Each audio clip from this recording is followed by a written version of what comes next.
and then just try to go ahead for some poke damage. But, ladies and gentlemen, round 1 for the Morus Cup Trios is going to begin here. We're going to have a chance of seeing over towards into the fights in the Azoth Peak, potentially no winner, featuring Harim, Solo, and Ducktail. They're going ahead with the Akata Yin comp as it comes out here, but Skygaze Code, we have another set of fights coming through here as BWG are going to probably take the fights against LYM.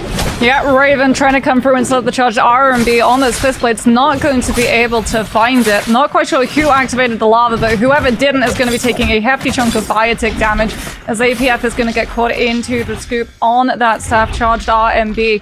LYM with a very fast takedown onto BWG is heading over towards Azoth Peak. We're going to have INF, King Kobold's team, and those fist blades. The jump LMB being the downfall of 428. So incredibly quick, so good at being able to stagger out those players before they can wind up into those focus strikes.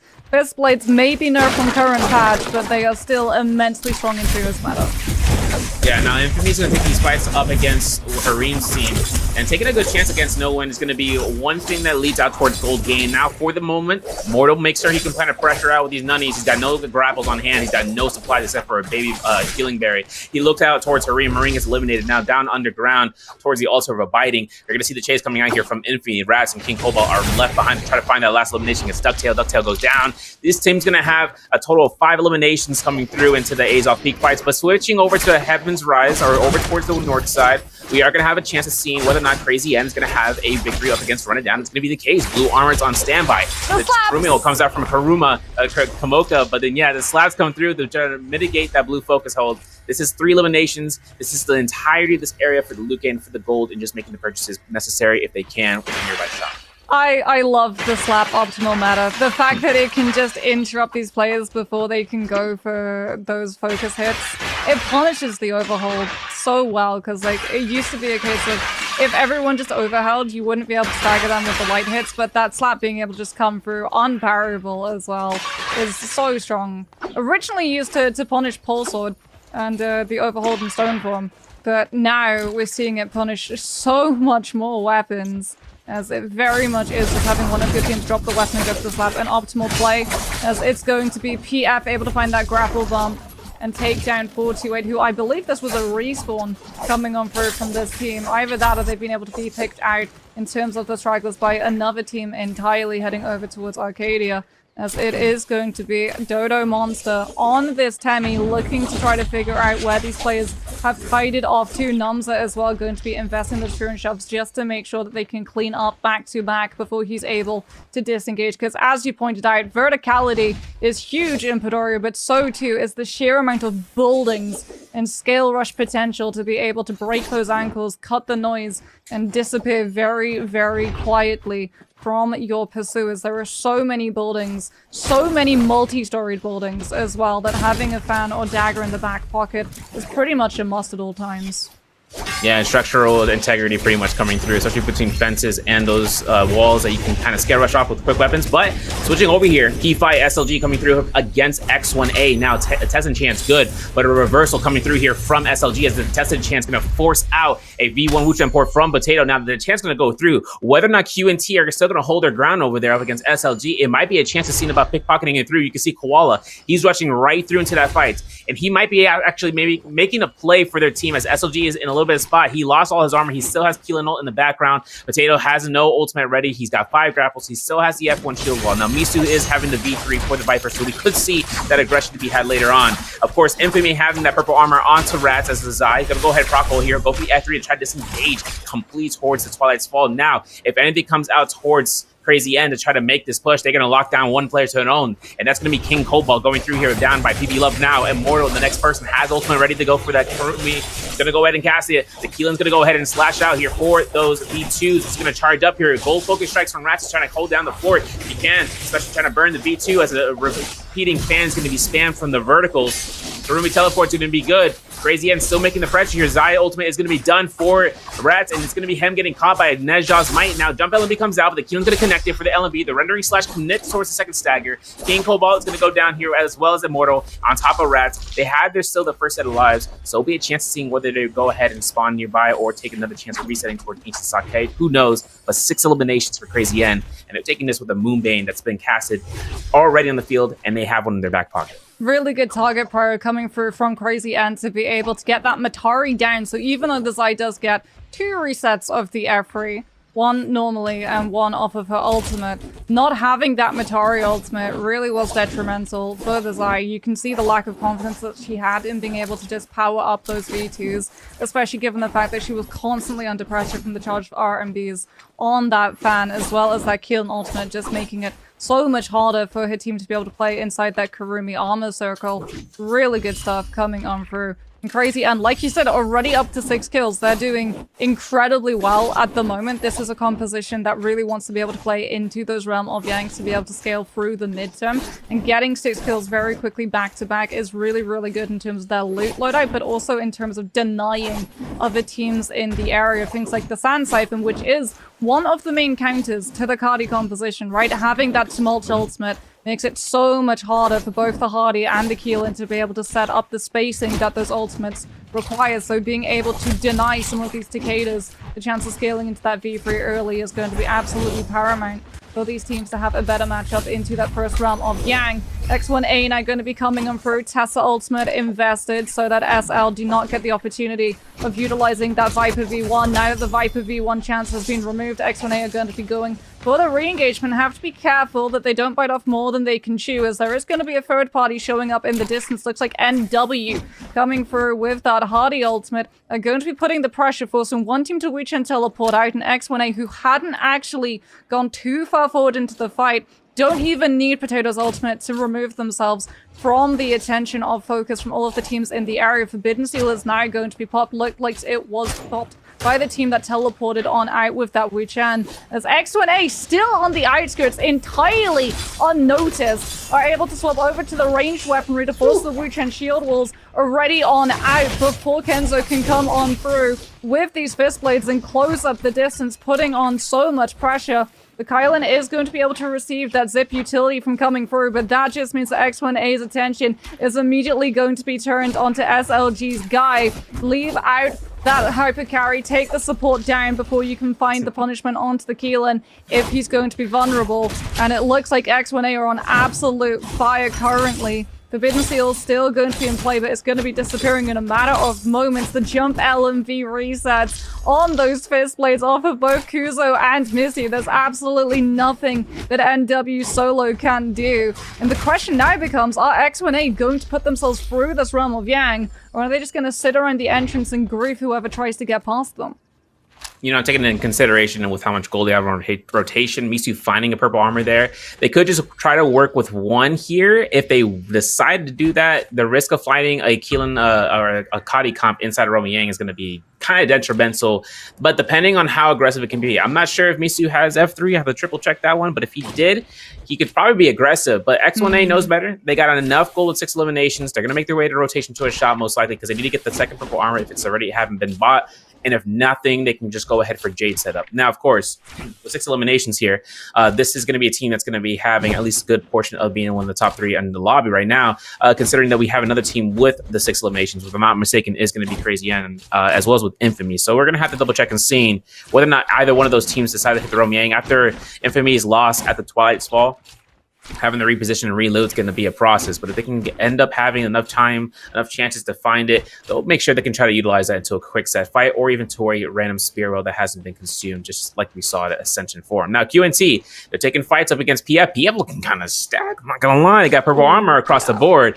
Dodo has himself with it, making sure he can be in the backline. Koala missing that grapple is going to stay on the ground level. Has F2 for the Keelan. Going to be looking to try to go ahead and try to initiate. Here's a Hottie ultimate. Goes ahead. Knows his teammate's going to set up the insurance policy. There's going to be nothing getting caught through. He's going to have the F1 to be enacted. He's going to be going ahead and trying to book the backline. But Ada having to force the F1 here. Forcing the F2 like that. It's going to force the F3 from the pair. So burning all the abilities coming in from these teams. And that's going to be PF looking to try to see whether or not they need to invest in ultimate here. Ada looking to try to keep himself aloof into the sky. And Africa's clean here for Koala. But of course, an R&B from the fan locks him down with Hendrix. And that's going to be Koala backlining. He's going to have a chance to not have any bow shots land. He's going to have to wait out this circle as best as he can. He's resetting with Kishi as Q and T are going to get ambushed here. Num's going to have to look ahead with this Keelan ultimate going slashes back and forth. There's going to be Takeda Fury and Kishi's in the background as the elimination's been awarded towards ADOT. Now ADOT's going to be going hands to the backline. Koala trying to sneaky in here, trying to lock down these pressure from Numza as that Furin is no longer available. With the F1 is now Koala can just have one more slash connecting it and create a grapple you bump to happen.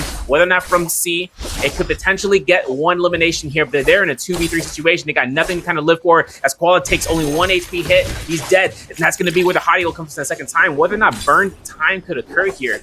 I know PF has that jabbing with that blue staff, and they're going to be looking to try to get one hit oppositions. And you got to remember, hottie can ultimate parry, but it's very rarely done. Players will look to try to hold it past it.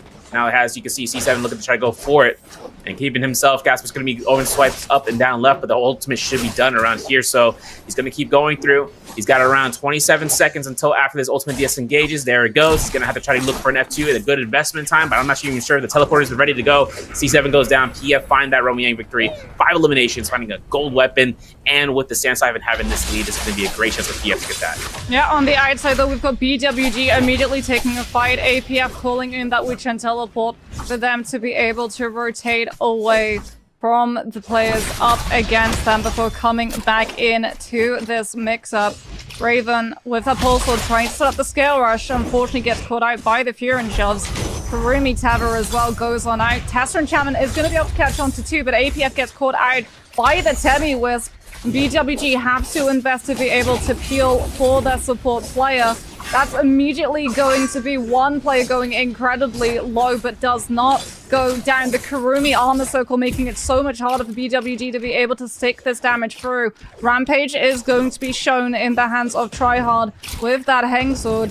As now, with that Karumi armor circle removed, the team that BWG were taking that fight against is going to put themselves onto the low ground to make it a little bit harder for BWG to be able to find this re-engagement. As Raven looks for the drop down with the charged RMB, tries to find the grapple connection. All of these players are going to have to be very careful that they do not activate the poison jellies as Raven comes through with the F3 to be able to set up for his players. Kamoka gets the healing Taver to get that 90% damage reduction and allow the Takeda to face tank the damage, but the 4 seconds burn through, and BWG still have the purple rarity pole sword, and Raven is making it do significant chunks of damage to all involved. They're able to catch King. They're going to leave him to see whether or not the team tries to come back and find a revive using it as bait, as poor Yogurt is getting chased down by Tryhard.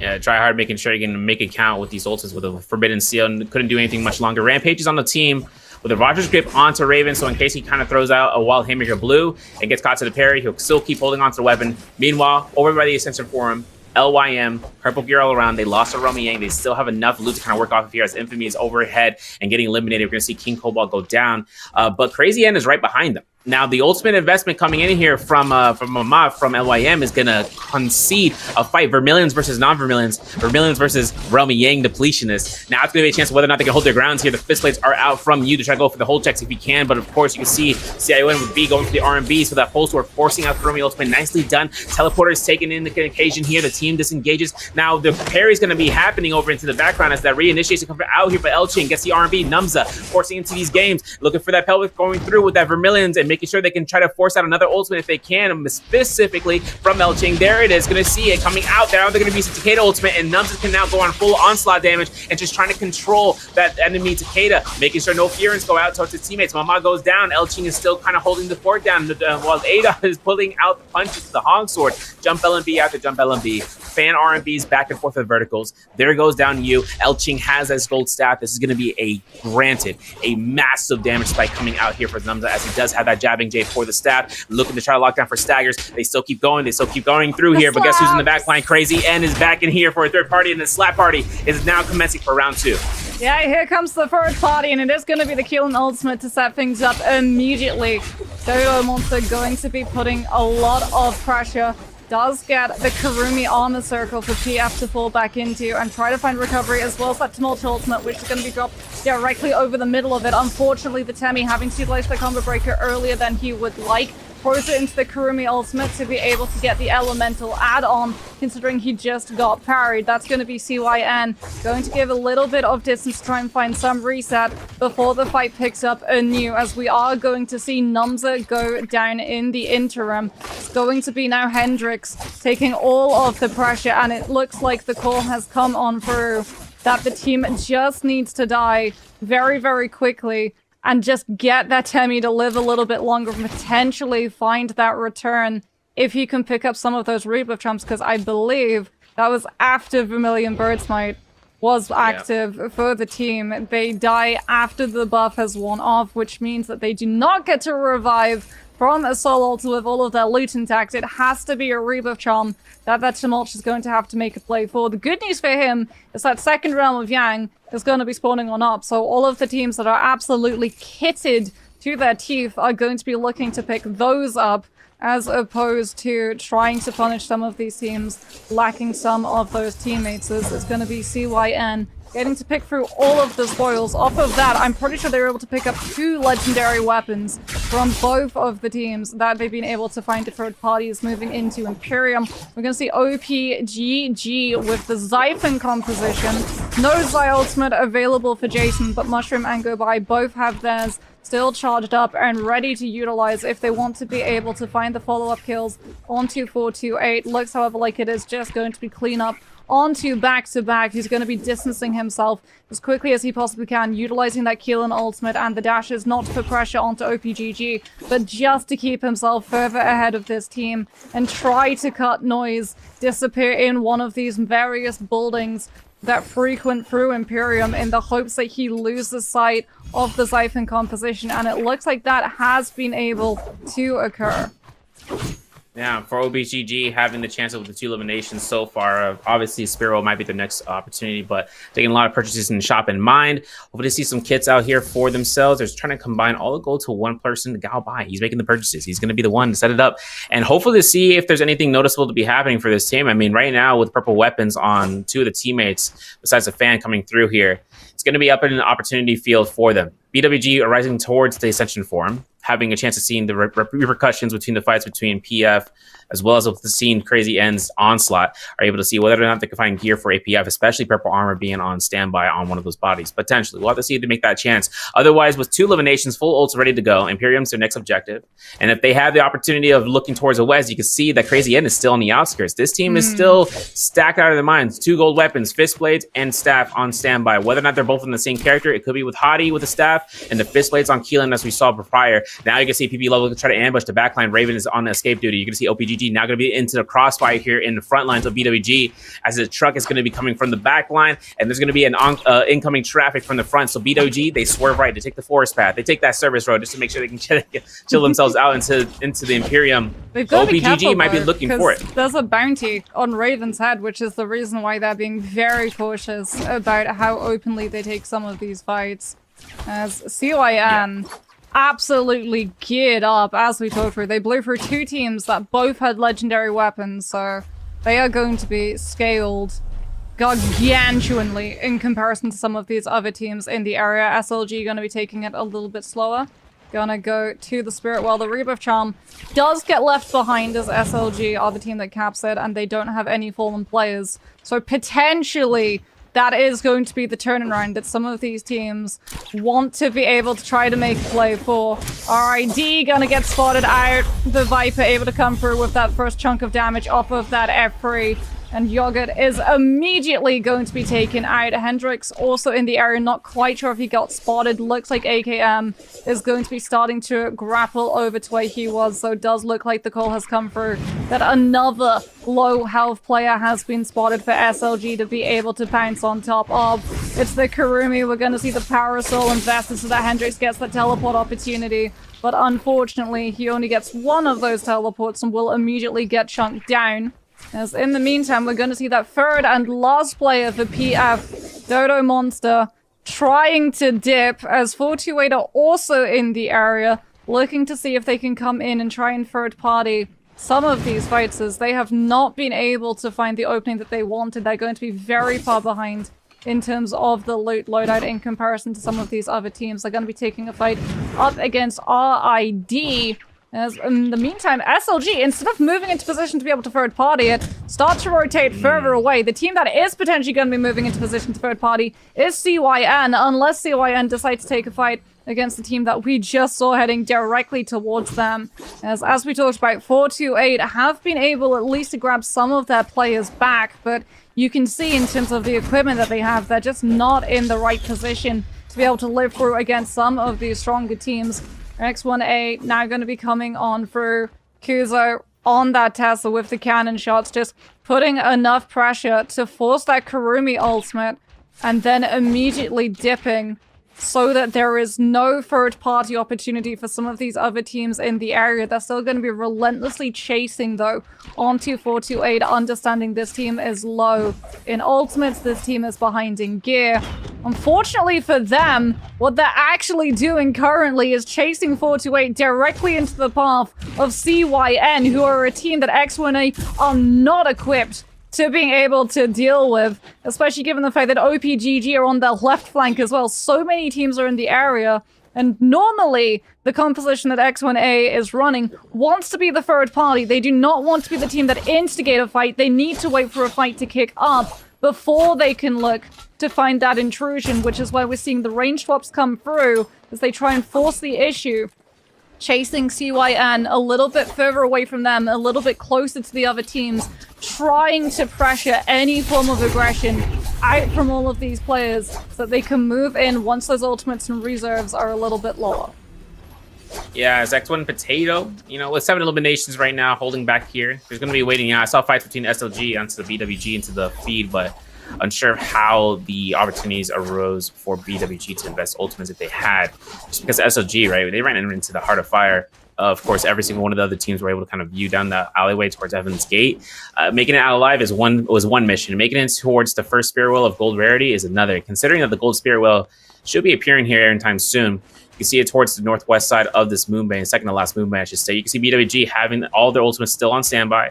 Hoping to see with the case scenario of picking up said Spirit Well and hoping to kind of earn it out. Now, this is going to be a spike that gives APF an opportunity to pick up a purple armor from his teammate, 2 gold weapons, whether range or melee, and then on top of that, 2 gold jades. This is going to be an objective-based play right now. And of course, if Akadi Yin comp comes through here, CNY, they're already in the sightlines. I see the cannon shots comes through here from Tryhard. He's looking to try to keep the cannon shots going, keeps them going for the pressure. As you can see, CYN are still kind of go for the cannon shots to the front line, and now they're going to be holding it out to the Spirit Well. They have no issue of rage or of any sort of range. But of course, SLG back into the line, Tryhard trying to keep his objective on the eye, and he see the arrow fly past. This gives BWG the call out. We need to get out now. No winner is down on the south side, as you can see with Harim down there, but OPGG are sneaking in here from the north side. 75% on the Spirit Well, gold weapon, gold armor. Who's going to be able to pick it up as soon as possible? Because we've seen the Dragon War work into the favor right now, as it's going to deny any range shots. The Spirit Well being kited as long as it can, but of course it's going to be immediately pick up here. CMA looking for the armor, finds it. Perhaps going to be a chance to try to lock away and try to run back. No team's going to go in for the chase here. Tesla and Chance, all is going to be needed for one full investment. Of course, CNY or Crazy Yen making a chance of making that rotation. They see X1 potentially onto that corner. You can see Potato looking for the bow shots, has blue armor back to back with 428, trying to hit off A-Dot into the distance with PF, and hoping to see if this gear is going to be the difference between them. Otherwise, you're going to see 428 stuck into the semicircle, into the zone. Had a lot of fun having that chance of being locked down here, especially with all that zone tick damage. But into the zone, you can see how much chase is happening right there. A-Dot dies out to the zone just outright. PF is probably down here for the count. OPGG is going to be looking to run right back out from the zone back in. Of course, BWG going to be spotted out as 428 looks towards it. He can see it with back-to-back's vision, and with ZHF and ZZHB, hoping to see how this is going to turn through, because the second Spirit Well, the Spirit Well with the buff is going to show up, as well as the Moonbane. And talking about the Moonbane, here it comes right now.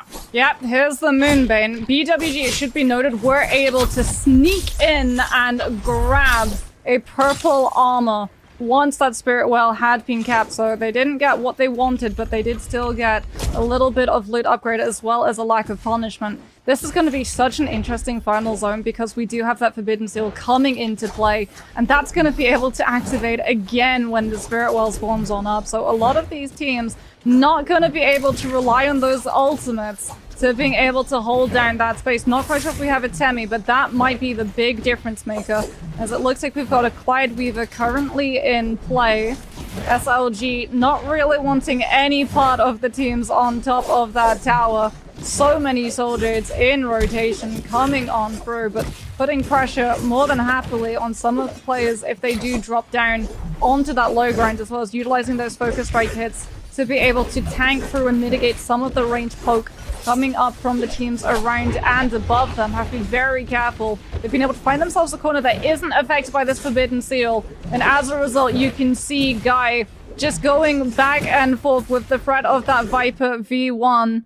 It does look like it's going to be NW who currently have the occupation of that high ground position. Forbidden Seal still going to be in play. Not quite sure what the buff is going to be, but that Spirit Well is now confirmed in its location to be able to spawn. And as a result, we're going to see the scrap off coming on through from all of those teams in the area. CYN already in position with the superior equipment, having already been able to scale off of the previous Spirit Well. And since there are no ultimates in play in the Forbidden Seal, no one is actively contesting them right about now. Forbidden Seal is going to burn out, and it's going to be that Kylan ultimate coming on through CYN. It's the Mystic Might, not the White Tiger's Pass, but still, that's all ultimates back online, as well as damage reduction coming on through.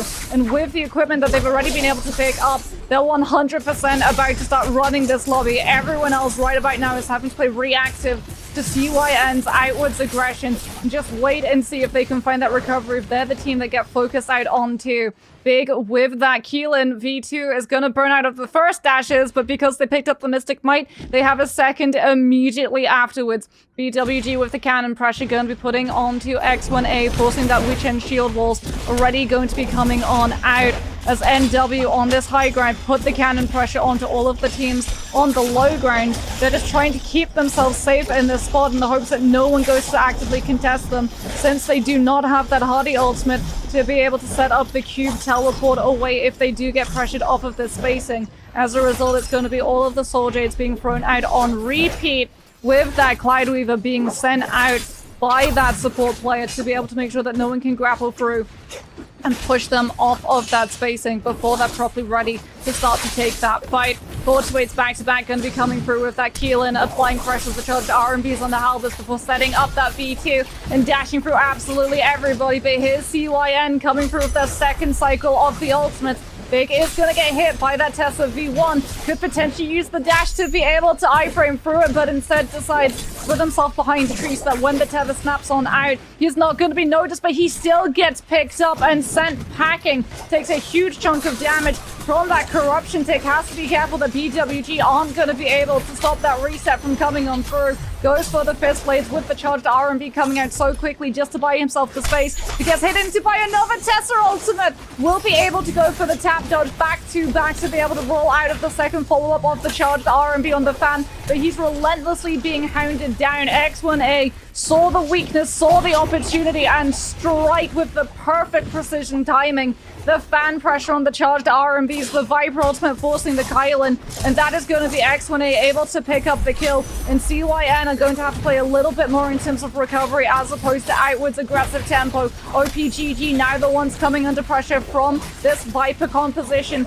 The charged LMB on that dagger looking for the uppercut confirmed into the soul break. However, Misty on the Viper gets sent spiraling by the dragon-like might. The Matori ultimate allowing them to close up the distance unnoticed before the Sword picks the Viper up and sends it into that corruption. The charged R, or rather the uppercut, is just going to come on through instead of the charged LMB just to try and buy Misty any space that he possibly can find to look for a reset. There's B, the last player alive. The CYN on that zipping charges up the scale rush, wants to keep themselves out of notice, throws out the charged verticals on that fan, just looking to keep a hold of this corner, find that little bit of reset to potentially live through the heal off.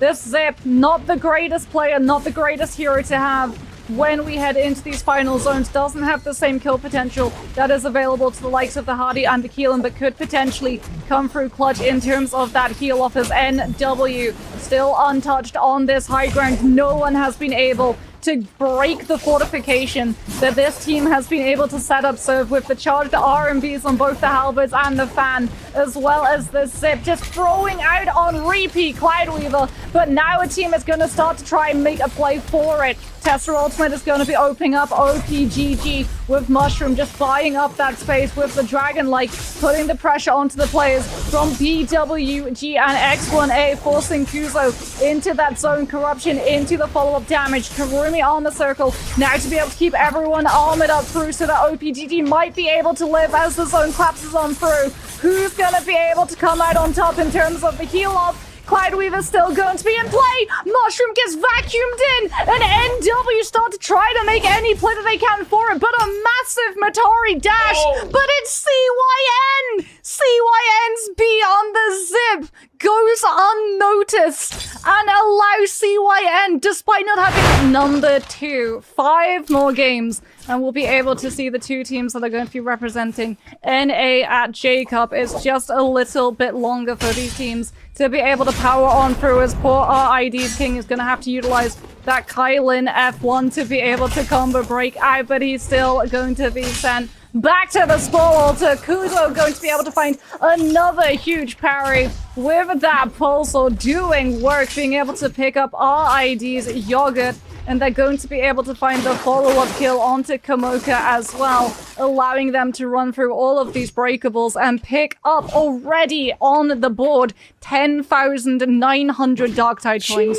This is a team that is playing for the long game. This is a team that are locked in for macro.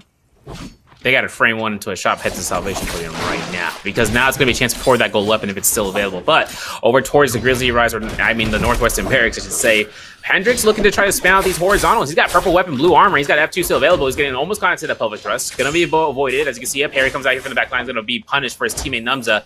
Now, of course, AKM trying to look for the back line here for the R&Bs. Finds a horizontal to the face as Ada's able to releasing. AKM's going to go down here due to Hendrix's tenacity with those blue focuses. There's going to be the carousel setup. Trying to go for staggers. F1 Bell coming in here from the Tien High and hoping to go for a parry. Hendrix is caught out. Burns his combo breaker. Goes right back in and try to throw horizontals. Numza on that connection.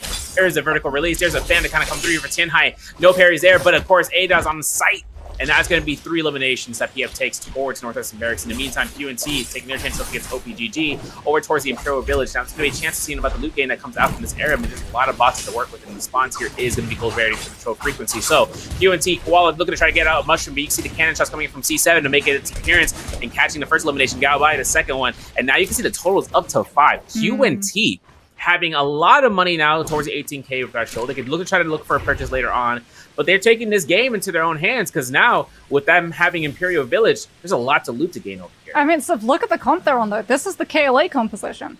If you were watching MVPL today earlier on, you're going to recognize that is the composition that KLA were able to MVP with into one of the games earlier, but we'll talk more about how that composition works in a little bit, as Yushan Ruins is going to be hotly contested for these players to be able to go through those portals and pick up those Firefly cages. As you can see, NW's Ducktail having to utilize that Tessa combo breaker early on, now doesn't have it to be able to break away, just has to go for the double tap dodge to be able to hit through that roll and get away from any of the follow-up uppercut extensions that Infamous were going to be able to try to find. Unfortunately, the Tessa just not ready to be able to take that 1 versus 3.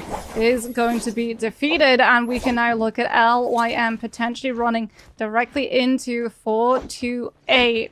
Have they spotted out that this team is in the area? They're on a little bit of a different composition too. This is not something that we see every single day. This is Tien High, Temi, Justina. So no Karumi, no F3, no V2 for the Tien High. They're going to be banking on the Tumult ultimate in lieu of that Sand Cypher's lineup, so being able to cover and stop him from taking too much pressure, as well as that little bit of a buff that Spirit Well has inadvertently given the Tien High when he's in his ultimate. The fact that the players outside of the dome cannot actually get range damage onto the players inside it. As 428 comes on through, tries to find that dagger charged R&B into the Purple Sage focus on that Keelan, is going to be pressured by the Tumult ultimate. They're putting all of the focus onto this Keelan to try and get the kill and force him out before the ultimate can come on through. Back to back goes low enough that it does force his hand into burning that ultimate, but in the meantime, CYN behind that Tumult ultimate have been able to fully recover, and back to back has to cancel it early as 428 just look to try to disengage. The grapples come through, they head into the treetops trying to break away from CYN's focus. This was potentially getting one of their players over towards that Bell and Ballista Tower to try and deter CYN from following up when 428 are down those ultimate resources. Yeah, for 48, Portal's going to be very close line towards where we saw Infamy taking fights out, so we could potentially see a rotation now towards those, especially in the Misty Forest. But as they try to stay hidden, Crazy N is hunting. They're going towards the Serpent's Pass. They understand that there's going to be a Firefly cage there to be retained for Rage. And for them to kind of look towards another team there, it looks like it's going to be the case here. As you can see, PP Love finds Gao Bai from OPGG. Now for P-Love, it's going to be a chance of whether or not they can, force that fight. And you can see him. He's already in aggressive. Now he's backing off. The F1 comes out. Mushroom takes the bait. Taking a look at the F3 from that Zai, looking to hold the R&B. Forcing Takeda ultimate. Might force an ultimate from the Cassis here. There's going to be Moonbane to deny this pressure from the Zyphon. But whether or not they get the kills beforehand, here's going to come down for the Moonbane Blast in 3, 2, 1. Now, as you can see, Big looks to try to keep the aggression going. Has 2 Furins left. Looks to try to R&B spam it out here against Gao Bai. But the Kurumi Circle is still up for a recast, but potentially comes out for a teleport. He could also use that. He's got the tether active. And now for Big to try to look towards using this last Furin, it's not going to do so in case the pressure comes out from Zyphon to kind of go back in. But now the investments or ultimates are like this. B is down for an ultimate. Big is down for an ultimate. We still have Kurumi off of P-Love, but knowing how well OPGG can operate outside of that threshold of having to burn through the Kurumi Circle is going to be a pressure that they don't want to take. PF takes fights on their own hands, though. They find SLG somewhere in the back line as Numza takes a chance with this team to try to take the aggression. They need to try to get as much as they can for the value of this game. I mean, over by the Windy Stones, the Tian High ult is out here for SLG Guy, and for the Tian High ult to be as long as it's been, Hendrix having to kite around here, looking at Numza, who is in the Keelan ultimate currently, is getting a force of his own to get caught in the grab into the traps. Now the F1 investment comes out from Nemza. It's going to be burned. The jump's going to be used, but Tian High ult's going to be deformation as it comes through out from Guy. He's looking to try to go for a crouch LMB and an immediate chase onto the low health target of Keelan. And we know that Kurumi is going to be coming out here from Heart. It's going to be necessary. It's going to be a kill potential for 3 players to come out. If their aggression comes in from Hendrix instead of the teleporter, there's going to be a disengagement. The utility aspect is too strong. And Numza goes ahead and has it available for himself. And with the slices coming out from the hottie swipes and the ultimate, there's going to be Hendrix disengaging completely. And the SLG are at their wit's end with no ultimates. We're at 60% for AKM. You can see A-Dot wants to take the aggression. He man is going in. Numza's like, well, hold on. We got to take this. What? And then it's going to be a spam R&B spam coming from every single one of these guys. You can see it coming out. There's going to be Dragon Slayer tonight with the bell from Guy. It's going to have been a nasty setup for that Dragon Slayer. But where is going to be the case scenario, whether or not he's going to see Atemi come out here with ultimates in just a second. Solomon's pick up A-Dot went down, and now it's going to be the turnaround. PF of Numza goes down as well. SLG keeps the pressure off of Hendrix, and they go ahead. Don't even need to invest in the ultimate for this one. They get the 3-man elimination as that aggression kind of worked against their favor for PF. In the meantime, we've got QNT with that Tian High Farrier and Zai composition able to just rip through X1A. This is a composition that is built for Spirit Well. It's so strong when they're able to get their hands on Spirit Well. The way that it plays, the way that KLA were able to sort of pilot it earlier on today was that they utilized the Spirit Well, picking up the buff to be able to get 2 Farrier mechs on the field at the same time. One of the reasons why we've seen Farrier fall out of the meta in terms of those trios is because it's so obvious when she's ulting in every single one of these players with how common it was to be able to get Flames Breath and Rupture Gale up, since it's purple rarity soldiered, it's a combined soldiered, so if you have one you get the other one.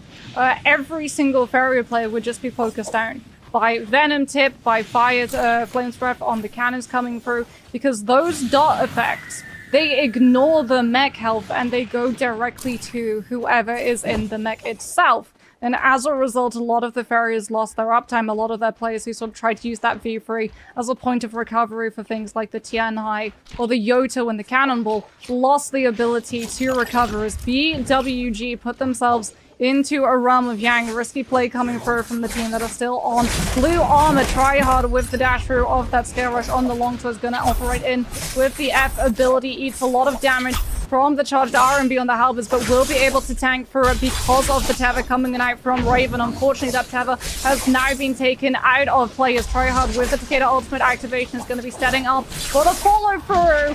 Back-to-back charged verticals on that longsword, able to find the absolute chase down onto NORADs, and that is going to be a player advantage now for BWG. 1 Pure and Shove left for tryhard to be able to utilize Sense out the charge horizontal on the longsword to be able to start cleaving through the players on INF. Raven with that Kurumi ultimate. No rats. The Kurumi tried to find a little bit of a cheeky revive play onto the body, but tryhard will be able to spot it out and stop that one short, as we're going to be seeing the pressure come through still on off of Immortal. Coming on out with the charged R&B before setting up into the scale rush. Tryhard not going to be letting them do just that. Managing to find the connection. Will be able to find the killers. In the meantime, LYM are down you on this Justina. Down the Tianhai ultimate. The F1 not going to be in play to stop the Monk from eating all of that damage from the charged R&B on the pulse sword. As his ultimate drops on out, he's used it now, but he's so incredibly low.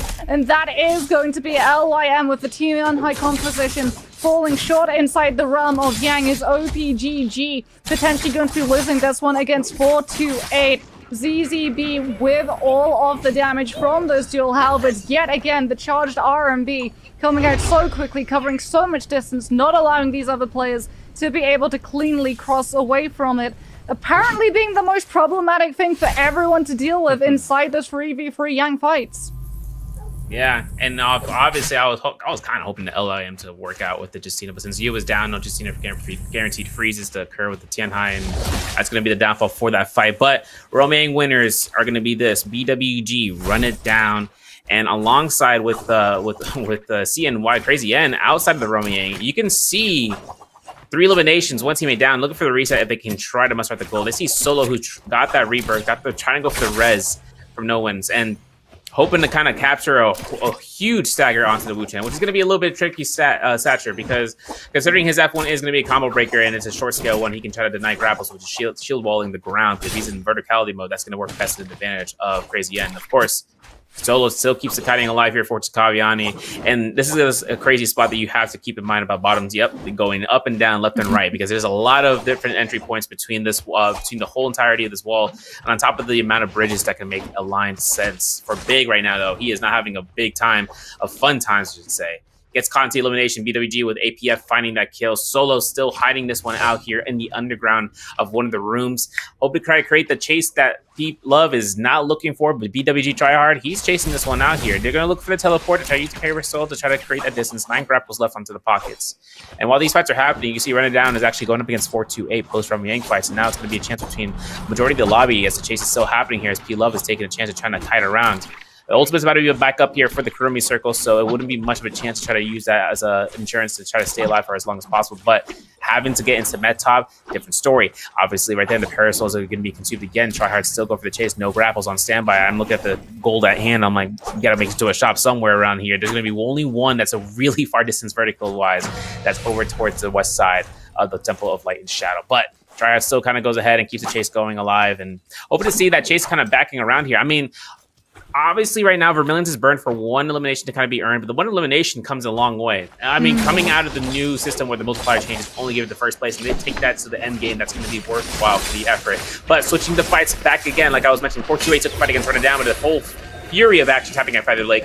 As we can see, the elimination coming out from 428 back-to-back is going to go down for that team. Yogurt's still looking to try to charge up the R&Bs again and again, looking for the parries potentially here from Galbai. He's looking to try to spam the horizontals. We saw this from Hendrix before. CHF looking to get the tap dodge necessary, but the Temi ult coming in here for the plays, and you can see LYM Elchi getting elimination against 428 CHF. But Yu finds a kill against King. Now Galbai takes the teleportation to kind of go for the LMB knockback, and that's going to be the immediate elimination. Romiang depletion coming out here. This is where LIM, I wanted to see how this turns out outside of Romiang. They had a great first game to the scrim we had last Wednesday with this team comp, so I'm kind of hoping to see that performance come out, because in the background, OPGG finds Komoka from RID. We still have Vermilion Burstmite in the rotation for this team as they took their fights just a couple of seconds longer than BWG, as they were the first fights we saw. SLG AKM takes a kill against X1's Kuzo. This is dangerous right now for X1 right here. 1 teammate left, and it's going to be the Kurumi. Whole Tech of Destiny comes out here. The Stone Form of the Pellet Thrust is going to deny that, and there's going to be the R&Bs. X1 having a rough outing here, but 5 eliminations as they go down. SLG finds themselves the 8th elimination. Yeah, we'll be able to find the revive back onto that Tianhai player. We have more than normal amount of Tianhai teams in this lobby. We don't often get to see the Tianhai on Holoroth either, given the amount of verticality, or if we do see, tends to be with the Feria V3 alongside it. Then again, he does have much more mobility in comparison to what he had previously. as it is going to be INF Infamy, unfortunately getting caught out. 2 players going down to Yang Depletion. RID, Run It Down, will be able to find the last kill onto Immortal before Yang Depletion can claim his health bar. And this is really good news for a lot of these teams in the lobby. CYN, I believe they still have their Karumi, so they can potentially make a comeback. But them not being able to post up the same amount of success that they had on that first Midoriya is massive, because it gives these teams the ability to start catching up to that scoreline that they'd already been able to set into play, as we're going to be seeing Spiritwell, but everyone's eye is going to be on the realm of Yang. BWG tryhard with those legendary nunchucks doesn't have Dragon's Roar, so will not be able to utilize the meter dump to follow up from these Furin shoves, but is definitely looking to keep up the pressure. The nunchucks coming out to set on up for all of those heavier, slower weapon swing hits. Unfortunately, Raven has already gone down before he can even get his ultimate out. That Hardy ultimate just coming through and absolutely melting his health bar. As Tryhard now goes for the meter dump, will be able to find enough damage to be able to take out one of the players from 428 with the help of APF. The Furin shoves setting up all of the follow through. Nunchucks into Tumult. Really good synergy coming on out. However, the Keelan ultimate is going to slow things down. Tryhard out of Furin shoves is not going to be able to interrupt the Keelan. Has to put himself up into the air, trusting that APF with the Tumult and that combo breaker will be able to keep himself alive through the entirety of this. V2 manages to find an absolute huge wisp to grab onto the Keelan for them to finally be able to grab that takedown. As in the other realm of Yang, we've got Tien Hai versus Tien Hai. LYM Elching out of that ultimate. The other team going for theirs a little bit later. As a result, LYM having to just play a little bit more hesitantly around that pillar. Utilizes that F1 to be able to stop the first grab. Doesn't have it to stop the second, however.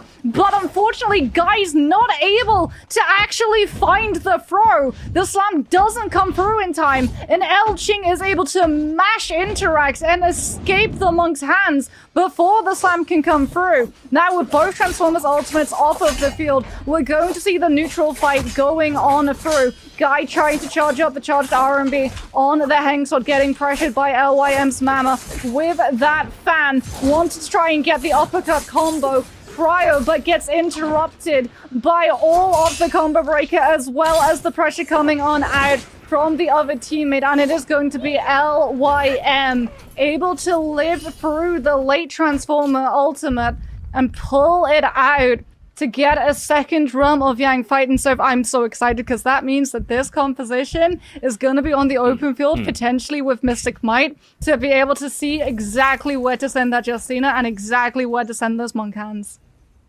It's going to be a great experience seeing Justina into the trios again for like second or third time, potentially. We saw the Ice Pick comp making its appearance, but slowly rolled down as season 12 was actually to Here's. Now we're going to have to hopefully see within this chance of the Med-Top region, because BWG picked up Draco Storm as they should, right, to try to take the aggression if they can find fights immediately, and they can take times in the zone because they're healing over time. Mortal Defiance purchased from the shop.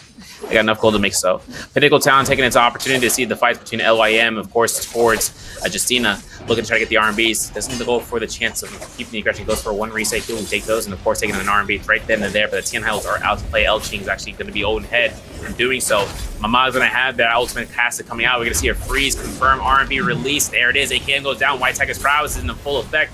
They're going to try to get that Tien Hai to get frozen while he's in mid-jump. Is in the curve, but the R&Bs comes out. We got another freeze to be available for the V1. Hoping to see about the capture as Guy gets towards the ravine. It's going to be a closeted choice pick for him. If he's decided to go through the ravine, he's going to be with guns at his head from the top floor. He gets a chance of dissipating, though. He's got roaming increase for 4 minutes, so whether or not he's taking fights later on, I have to see how that reset ends up going. Elching, though, takes his chances here as 428 finds their opportunity, forcing out the Keelan ultimate and preemptive as Elching gets himself caught through here back-to-back, makes that swipe, makes it confirmed, and that's going to be the solo for themselves. Mama's going to try to dissipate here south side. And of course, if anything comes out, LYM, hopefully they live a fight another day. If Elching can get a chance of getting red, they get that T9 to endgame circle, we can have a fight on our hands. But Run It Down takes the opportunity here. Saw what happened there. The very last possible second for the teleporter to come out here. This is going to be King getting his chance, and another teleporter to come through here. Now going to try to support line this Keelan. And for this third party coming out, OPGG on the top line are now rushing through here and getting themselves some of the action that's been occurring all across this ravine. Now King's going to be losing out this ultimate here. Picks up a Soul Bloom, hoping to get himself back in. He tries to swap out the armor. That's a little bit risky. You better pick up that purple armor to get the swap back in. But no, he's going to go ahead and risk the missing for the legendary. Gets caught into a juggle midair. Zai's going to be looking for those omnidirectional staggers. And as you can probably tell, King is just trying to look for a scare rush. He can't get it. Slippery slopes, buttery rocks. Get themselves the margarine because he is going to have himself hooked up for mealtime. Got to work it out. You get caught by the staggers from the Atari R&B. It's going to clink out, buy as much time as you can. Hold checks, gets a release. Confirmed. Has hooked wings to get a release as well. Looks to try to keep the vertical action going, but the Atari ult's going to be a little bit more of a hold check destiny than he's kind of hoping for. The F1 still available. There's going to be the parry mode. There's going to be a chance to try to back off of it, and that's not going to be happening. As you can see, Kamoka's going to be the only one left alive, and Guy's going to be going back in to try to get the team back into the flow of things. This is, I believe, the 5th and 6th party. This is the 6th team that has run into this fight. That is what we tend to see happening with the Yang depletion, as these teams know that players' hands get forced. Fights have to occur for the teams with Yang depletion to be able to recover, and that means that patrolling the map, looking for fights that are taking place, there are so many opportunities for these teams, especially if those fights go a little bit too long and both back on off, looking for that reset opportunity. It just means that another team is more likely to be able to run across that fight and come and invite themselves over towards the action. 428 unfortunately falling prey to one of those. ZHF just going to be cancelling out that Hardy ultimate early, having already set up that cube so that they can try and move a little bit further away from that zone corruption damage, as well as get away unnoticed from all of the teams that are currently in the area, given the fact that 428 rotating wide through the storm could potentially have been held in that corruption by the teams if they did spot that rotation coming through. Luckily for them, everyone else's attention is on the fights that are still occurring. QNT a little bit late in the rotation to be able to punish the players of 428, who have now run past, I believe that is PF's Nomza, who is off just a little bit on that low side on the left. No one has spotted him out, as in the meantime LYM have been able to find the recovery. They've been able to get Elching on that Tianhai back into the mix. And as we talked about, this is a composition that is going to be benefiting those Spirit Wells. They need to be able to live for those Spirit Wells. Every single Tianhai team is going to be prioritizing just lying a little bit low and waiting for the Spirit Wells to be able to spawn up to utilize that dome, as BWG are not lying low. They are going all out for the aggression to make up for the rough start of that first game that they had. Bane's Breath is going to be coming on through, making it even harder for these teams in the area to navigate around both that Cicada coming on through with the horizontal charged LMBs, as well as the merciless havoc that Raven is showcasing. The soldier that has been picked up, no doubt, to be able to get spacing for the team, as well as put more pressure on these teams if they do want to contest BWG when those Spirit Wells start getting called into play, as that is going to be the name of the game, Serve. What is the Spirit Well going to have? What is the endgame buff that it will contain? This one doesn't contain a buff, but it does contain an awful lot of loot. And as a result, we're going to be seeing a lot of these players trying to just get into position and put pressure, forcing out some of those ultimates, as well as putting NW, forcing them to back on off, so that QNT with this Tianhai composition will be able to loot through some of the resources that have been left behind. One Vitalia to Kishi's name. They have to be so very careful, given the fact that there is no Kurumi, there is no Temi. The only thing that is going to be able to stop the range pressure coming on out when Kishi is an ultimate is if they're in position to utilize that Spirit Well. This is a gamble coming on out from QNT, which can go very, very well, but it can also go very, very badly. Yeah, sideways at a 90-degree angle, inverted triangle type movement. If QNT can accrue themselves to Spirit Well, though, having 0 grapples on Kishi kind of makes me want to, it's stuck in my collar right now, because the amount of chances of just holding the ground for it with the Rupture Gill Burn is enough to create pressure. If a team sees how much pressure you're doing, they're going to try to see about locking you out. Now, they know you're Tianhai, they know you're going to have an ultimate, but ensuring a chance of an assassination team comp like how we see right here with no one, especially with the Viper Wuchen Tessa. having to catch them outside of the realm of comfortability is what they can do best. But LYM want to take the aggression themselves. You can see if Harry comes out for Kishi, hits on the ends, sees them. Mama's going to go for the F1, throws that whisk, gets a catch on the Kishi. No chance of getting out here. Look at the back line here. QNT Koala creating that mitigation effort of catching all the range bow shots as well as the crossbow bolts. And that's just how you're going to have to protect your teammates when they get caught by a whisk. Sometimes you won't be able to if they're caught in midair, and you're just like, well, I got to have to try to see what I can do next. But Kishi next to the cacti very carefully enough. But Mystic Might's going to be what we see for the buff.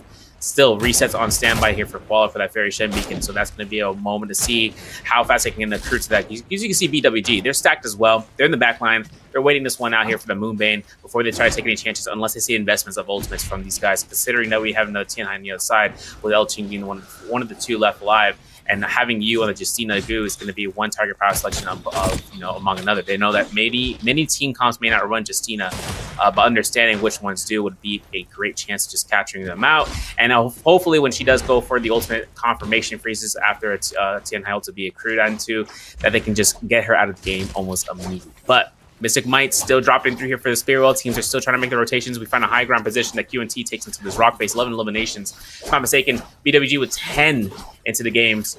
And they're probably going to be the top 2 kill leaders right now. LYM still holding down the 4 here with 10 as well. Spearwell's at 25%. Is anyone going to contest? Because if it was White Tigers, it's worth contesting.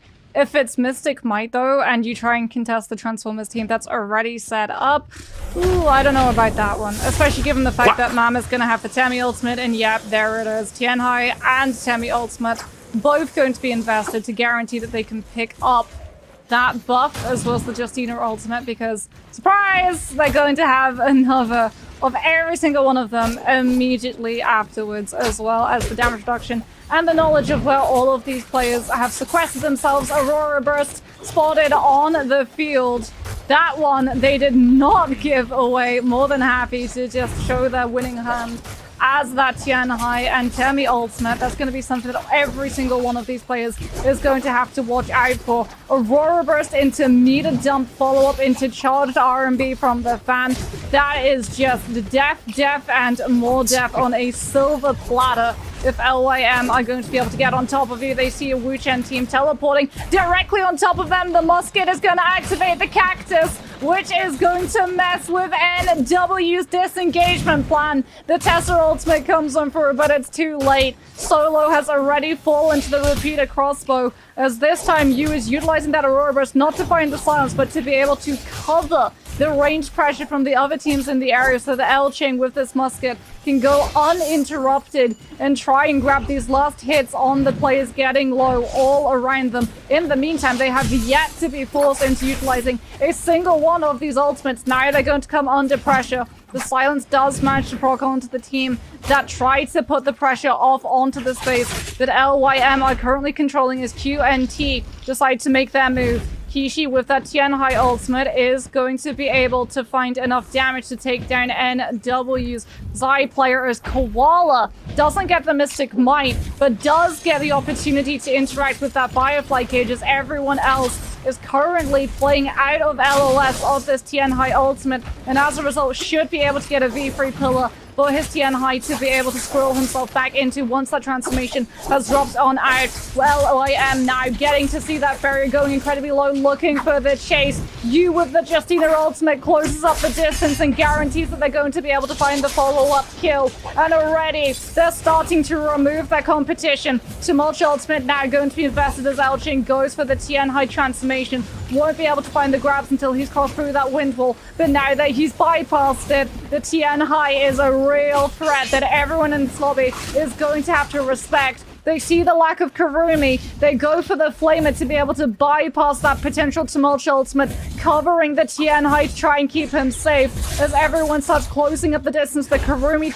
transformation actually going to be able to utilize that armor circle directly below the Tianhai to get the team close enough to put pressure and force the ultimate. And as a result, Elching is forced to go for the jump and reposition himself. And out of the ultimate. He's vulnerable. No ultimate to be able to cover the dropout. However, Mama waiting in the sidelines on that tumult, looking to be able to come on through and live a little bit longer, as BWG are going to be able to find all of the follow-up damage now that the Tianhai team has been dealt with. He's going to go down to the zone corruption tick damage, deny a potential kill that BWG could have been able to find, but it's still a huge game for BWG, running the meta of trios for a very long time, since the last J-Cup back in 2023 was where we saw Sansiphon really ruling the roost. As we're going to be having a look at the Cardi composition coming on out from X1A, already able to find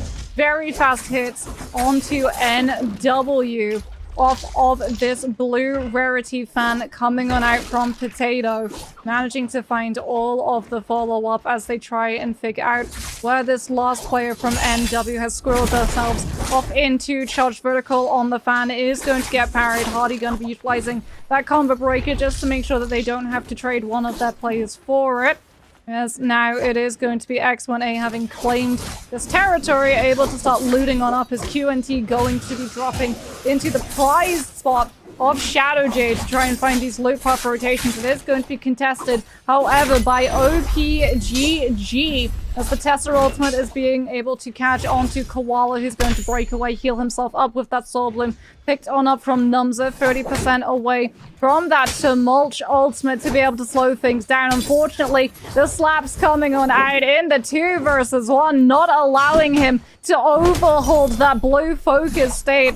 Gets staggered out into the charged vertical fan follow-up, commits the ultimate before he can go down, and that is going to be him falling. And Shadow Jade freed up for the Tessa Viper Wu Chen as one of the other hotly contested spots at the beginning of these games. Money Spot or Artisan's Grove on that mini-map is going to be contested by OPGG, who very quickly dropped to Bane's Breath to make sure that this space is theirs for the taking. Yeah, I saw the vision, A-Dot. I saw the vision. Man went for the ultimate into the F-Wisp cast. Tried to go for that insta-frame parry, noting that he knew that Tesla was going to hold check the RMB for a jump parry. But alas, going to have to see about the reset for that team. And then OPGG taking him to Zest Winery with 4 eliminations. Gold, or purple armor, I should say, for Mushroom so far. Having V3 ready to go here. And having to take that rotation down towards the Windwhale Gorge. Now, we know that towards the Shipwreck Expanse that they could try to see about some teams there. As you can see, right down with Yogurt still in soul form for the first life. Backing away here and seeing about a reset here potentially. Now, King has a purple longsword, has a blue armor, has not a lot of supplies to work with, especially with the armor powder's efficiency to be level 2s, but also with the grapples at 4 count. But we are going to see a purple cannon to be picked up here. A nice addition towards their arsenal for later on fights or even to small skirmishes here and there. And if Shipwreck hasn't taken any sort of aggression yet, they can try to look into locking down as much loot through the Crow's Nest and beyond. Now, X1, Shadow Jade Mine. They're arriving here late to the party. They got themselves a common armor on Kuzo here as a Zipping Ink, so it's going to be the budget kind for this play, as Kuzo has a common staff as well. They haven't lost any lives left, so don't be worried about their placement in terms of, oh, did they already die already? No. They're still in the game. But they are going towards Baron Pit, which is a good spot, especially for the troll frequency there.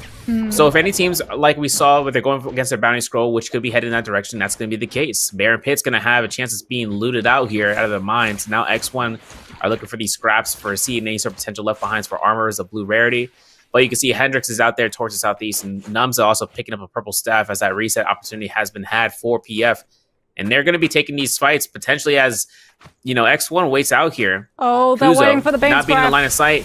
Yeah, they're going to be casting this one down here, and he's going to have to be in charge of making sure any stragglers get caught by grapples. Like 7 grapples down to 6. V1 Wu-Chen port coming up from the northeast side. Kuzo going to be the first one in line. Numza has V1 still to go. Let's see if this turnaround could happen here. Stanchion comes out for hit, backs away. Numza has himself to get some group heals off, but he's going to be looking to try to work into a V1. There it is. Sets it up. Kuzo now going to be available to activate a V1 and try to get his team out of the stun zone. They are already out of there. And that teleporter is going to be nifty here for this team if they can try to look for it. As you can see, Isha going to be swapped in here for X1, having that Keel ultimate to come out here for the availability. Kuzo looking to try to get Dodo. As Dodo gets caught to the 1-2, jump LB confirms after that jump pass, and that's going to be a parry. That's going to give them a skyrocketed kill lead for the eliminations and for the gear at hand with the purple rarities. You can see the eliminations are stacked up to 6 now as X1 takes eliminations into this game. They're going to be going ahead for that lead. While we transition to a fight between Q and T, it's a ghost town as they take a fight up against Crazy N, and they're disengaging with that Hottie Leopard 10.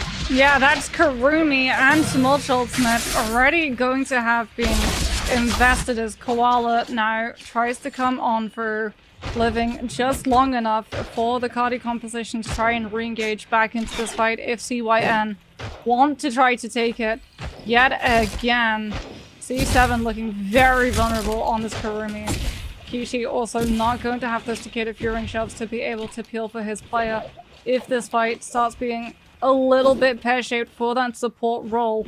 Everyone very much just playing footsies at the moment, waiting for some of those resources to be burnt through. In the meantime, I believe that was a Tian High. I'm pretty sure we just saw the Vajra. Yeah, that is going to be the Tian High. Picked up yet again for this team as Kin Cobalt is going to fall to the pressure coming on through from 4 to 8.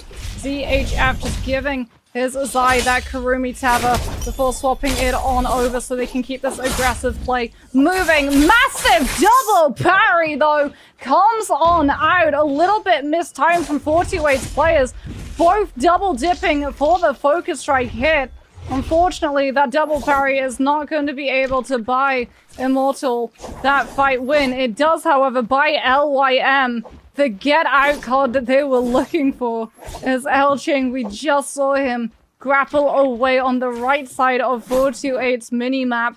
That Tian High very vulnerable when the transformation has been removed. You also towards the left side of 428, so potentially looking to try and set up a pinch flank. As we're going to see 428 now taking pressure from a Tessa composition, moving into play Tessa Ultimate and Viper Ultimate, both going to be invested. Tumult Ultimate now coming on through for that third party potential as these teams in the area spot that a fight has started and want to try and find these lockdowns on players that are going to be lower in terms of those resources. Nayan utilizing that Matari dash to close up the distance and come through with the threat of that greatsword in the pocket play. Will be able to get 428 some more zoning potential onto the side of OPGG. Gets the Karumi Tava to be able to get that 90% damage reduction to tank all of the pressure coming out from the Viper with that fan. But now it's going to be the Tessa's ultimate coming on through, catching Nyan in the back yet again.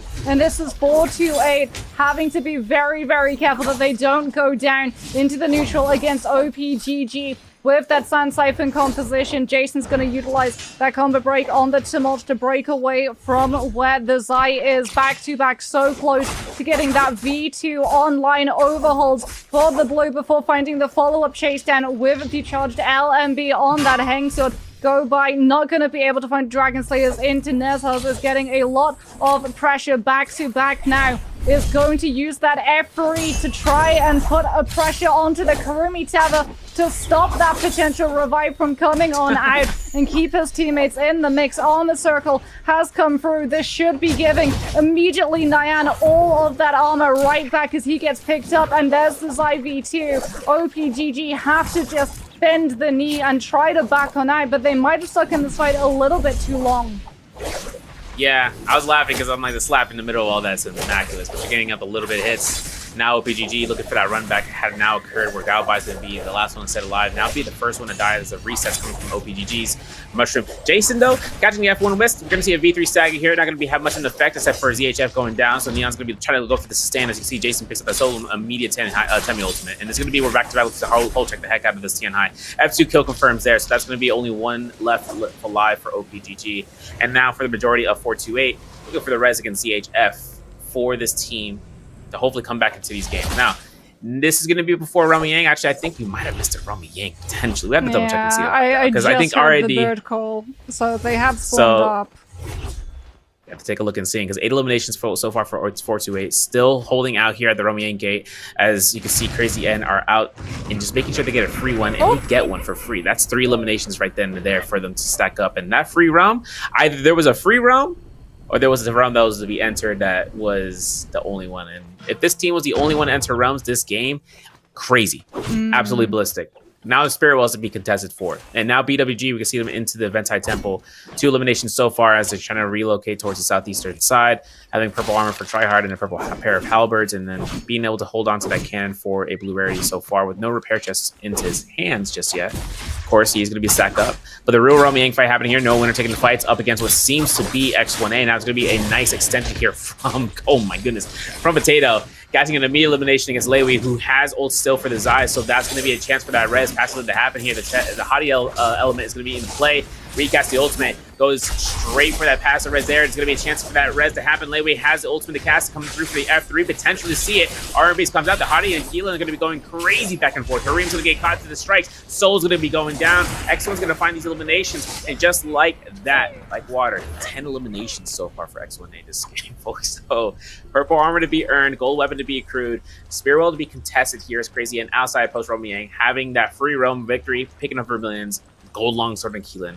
And they can end up getting sacked out of their mind, especially picking up this Spirit Well coming out from the realm. Yeah, this could be a very big game for both X1A and also CYN, who are both going to be rocking that Vermilion Bladepoint. Should be noted though, because CYN got theirs for free, their buff is going to be running out far faster than the other teams, as Vermilion Bladepoint immediately starts counting down the second that you have picked it up, which is why we tend to see a lot of teams run down the timer. Even after they've won the Realm of Yang, they wait out picking up the buff so they can have it for as long as possible when they go out into the open world against some of these other teams that have that same advantage. And now it is going to be CYN patrolling, trying to find some of these players, as well as give themselves some of those consumables on the map, considering that I believe Big has alchemy, so that he can start stacking up some of both the damage reduction and attack buffs coming on through from grabbing some of those fruits inside those bushes, as all of the teams going to be taking a little bit of a lull. The fact that we saw one Realm of Yang, only one team entered it, means that we've only got, I believe, one team with Yang depletion currently on the field, as it is going to be PF running directly past 428, backtracking through. No way. Oh, there we go. Wow. The gig is up. I was going to say, there's no way they don't spot out that team is there.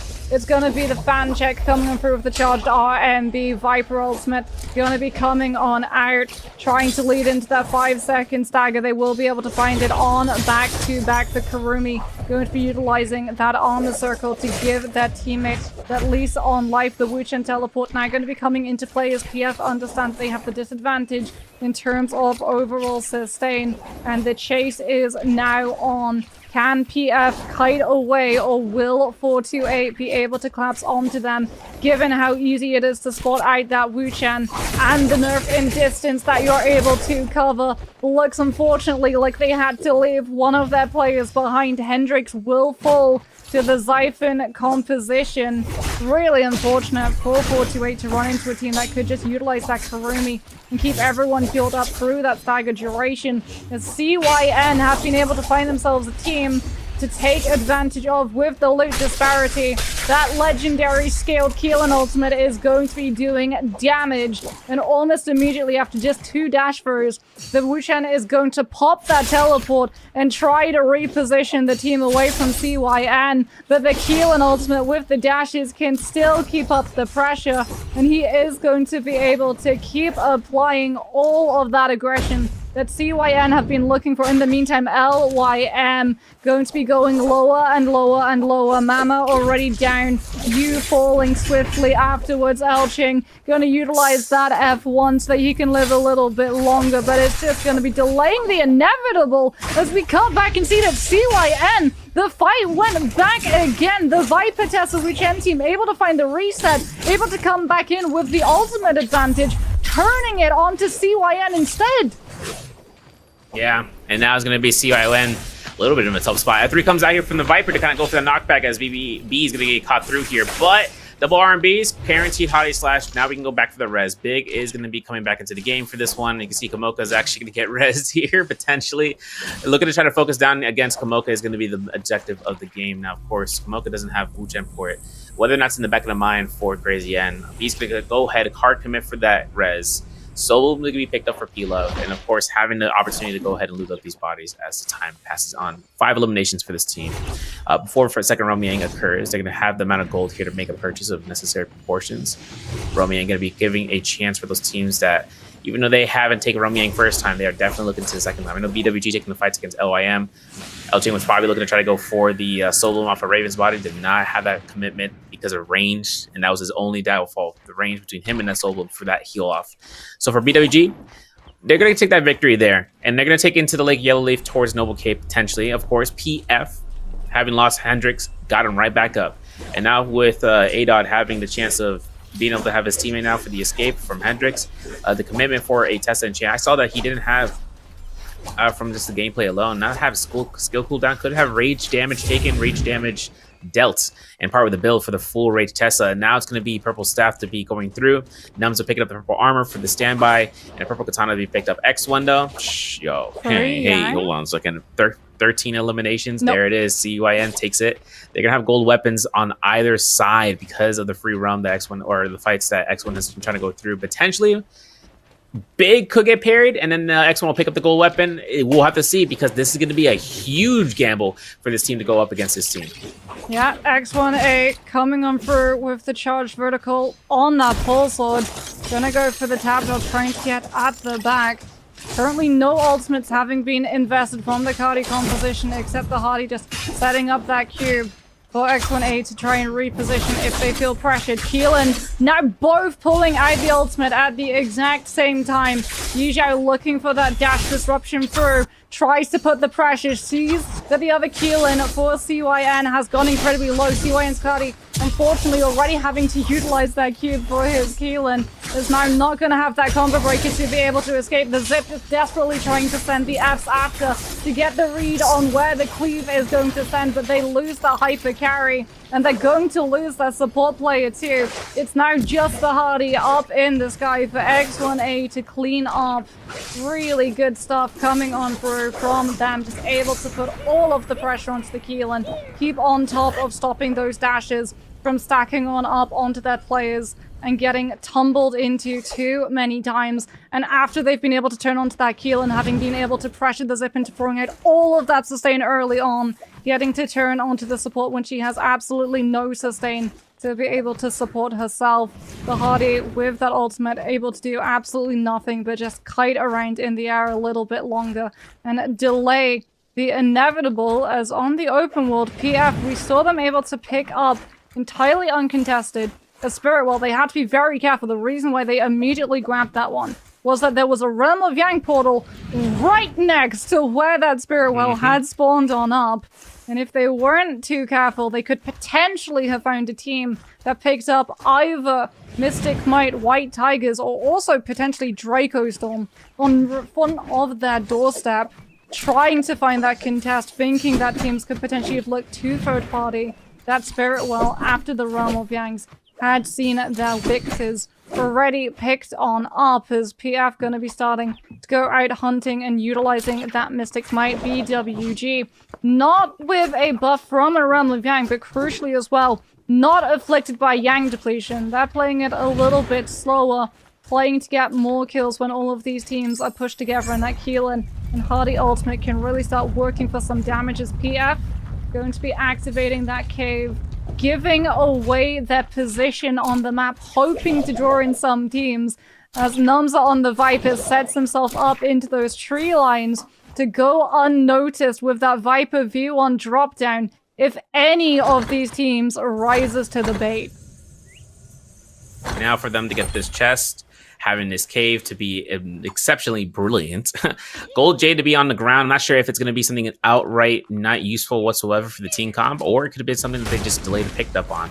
Meanwhile, while that team goes through here, we know that Crazy N was powering through and skying high past them. So whether or not they want to go into that area to find the fight, that's why we have Nums onto the tree line, just to make sure he is that, you know, the guardian to keep the Overwatch on hand, on standby. Now for X1, you know, like, 2 gold armor is White Tiger's prowess, and having the opportunity to work this comps into, into the session they have so far, BWG are going to be the first testing grounds for that. Salak has been picked up right there. Yeah, I was going to say, Potato, you got to pick that up.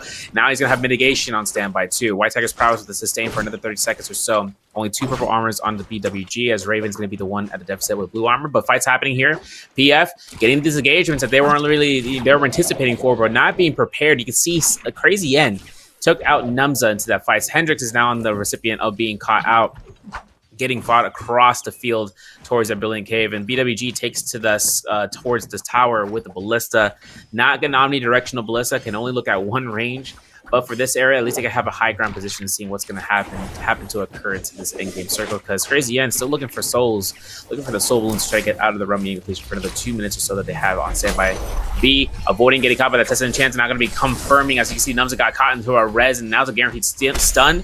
And Chant, however which way, going to see P Love try to go ahead for the disengagement with the F2, but Numza's now going to be completely out of the play here. X1 is now fully investing the ultimates on standby. Kuzo finds another elimination for the team, and now Big is going to have to use his skill and ult to try to use it as a wrap around of making sure to avoid the pressure that's being done onto P-Love, but P-Love having to go ahead, getting almost caught out into the corner, is going to indeed get caught through. X1 is at currently Potato. 18 eliminations. Ooh. And they have 10 other opponents into the game before we could see it. Obviously, X1 has a chance here to try to get as much gold as they did off the bodies, and they are going to stack this one up for another purchase later on by the shop's rotation efforts. PF, though, still holding into this area, into the wood line, hoping to keep themselves kind of pocketed away, but once the circle starts to close in, the teams are going to be looking ahead and trying to go ahead for burn of those resources. Yeah, they have to be very careful because that cost them both the Keelan ultimate and the Hardy ultimate. They still do have that zip, the long-term sustain. Potato's going to actually return back to the body to see if CYN had tried to make a play for a revive unspotted. And that is exactly what Big has tried to do. Unfortunately for him, that combo breaker is used early on out. The poison splash is going to proc, signifying that Big has been taken down. And X1A with the fake out made it look like they were rotating away from the body before returning. And unfortunately, the CYN, they fall for it. Hook, line, and sinker. As now we're going to see that Bane's Ref come through. PF's Numza on that Viper. We know that the V1 is going to be in play. I'm pretty sure Potato, given the fact that we just swapped over to the musket shot, is going to have spotted out that Viper, given the fact that Crosshair is always on Numza's exact position. They are very vigilant of the threat that Viper is potentially going to provide from all of these treetops that a Viper V1 could try and drop down from. As Potato is going to see Dodo Monster, is going to try and hold them in the zone for as long as they possibly can. Dodo Monster potentially leading this Hardy into the trap of that Viper V1. If X1A aren't careful and Murder Goggle too hard, lose track of their surroundings, but you can see Potato putting himself into the trees, making sure that the Viper isn't going to be there. Instead, drops down with the charged RMB, fully coming on through, trying to find that commitment. Staff scoop comes up from the charged RMB, supported by Numza. Potato gonna set up the cube for his teammates before coming on through with his Hardy ultimate to keep up the pressure and force Numza into a full rotation away so that the Viper cannot find any of the ability hits onto either that Z-Ping to play havoc if it is the F3 with the sustain potential or the silence to stop Yi Jiao from being able to come through. Lovely jump parry. Will be able to find all of the follow-up damage off of that horizontal to take Numza down. And X1A making sure that they keep their surroundings in full awareness. Not going to allow PF to get away with that one, given the fact that they immediately pivot, see where that Wu-Chan teleport beam ignited on the overhead map. They've spotted Hendrix running out into the zone. Looks like PF are just going to make the call that Hendrix can either rotate really far around and try and use these free vitality that he has to his name, but he's going so incredibly low. He's going behind the tree. He's just going to make sure that he goes down to the corruption tick damage instead of giving one of these kills away to these teams and allowing them to continue putting more and more distance between themselves and PF. As in the meantime, Bainstruff is going to spawn on up. BWG having rotated away from that front-facing ballista now going to be trying to disengage as X1A look to apply the pressure. Yeah, X1's going to have a chance of just regaining their rage back up. BWG have been waiting patiently for a while now into that tower with 5 eliminations so far. Purple weapons, or purple armors, to say, across the board for the team. Now going to be trying to deny these range shots. Cannons are clashing in midair. X1's going to look to try to reset that armor if he can. Spear Will is White Tiger's prowess into the south side. And there's not a lot of teams into this endgame circle, or a lot of players up to 10 count, but that's still 7 opponents that a team can try to go ahead and knock out of the table, especially with the recipient of the damage spiking around the field of play. For X1, though, I mean, they still got a chance to try to see about pot shots towards BWG, while 428 is going to be BWG's target at hand, and just going back and forth. They take this building, and they can try to potentially deny them from staying for much longer, considering they can shoot from downward up into the rooftop.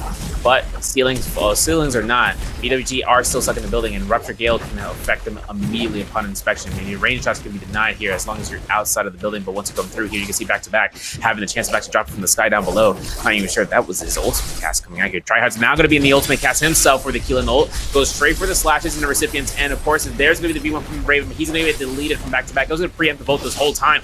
Now Tryhard's going to have to try to go for the slashes here. Again, Keelan Guard's immortality's in effect, takes a teleporter, sees its source, the Spear Will backs off completely with APF, and APF's going to be going for some resets here as well as Tryhard, but of course, the ultimate's still active for a couple of seconds. Tryhard having burned in the Keelan Guard. Now Forbidden Seal in effect. This is actually a dire circumstance here. Raven if the revive is able to have out of the building, though, is the problem.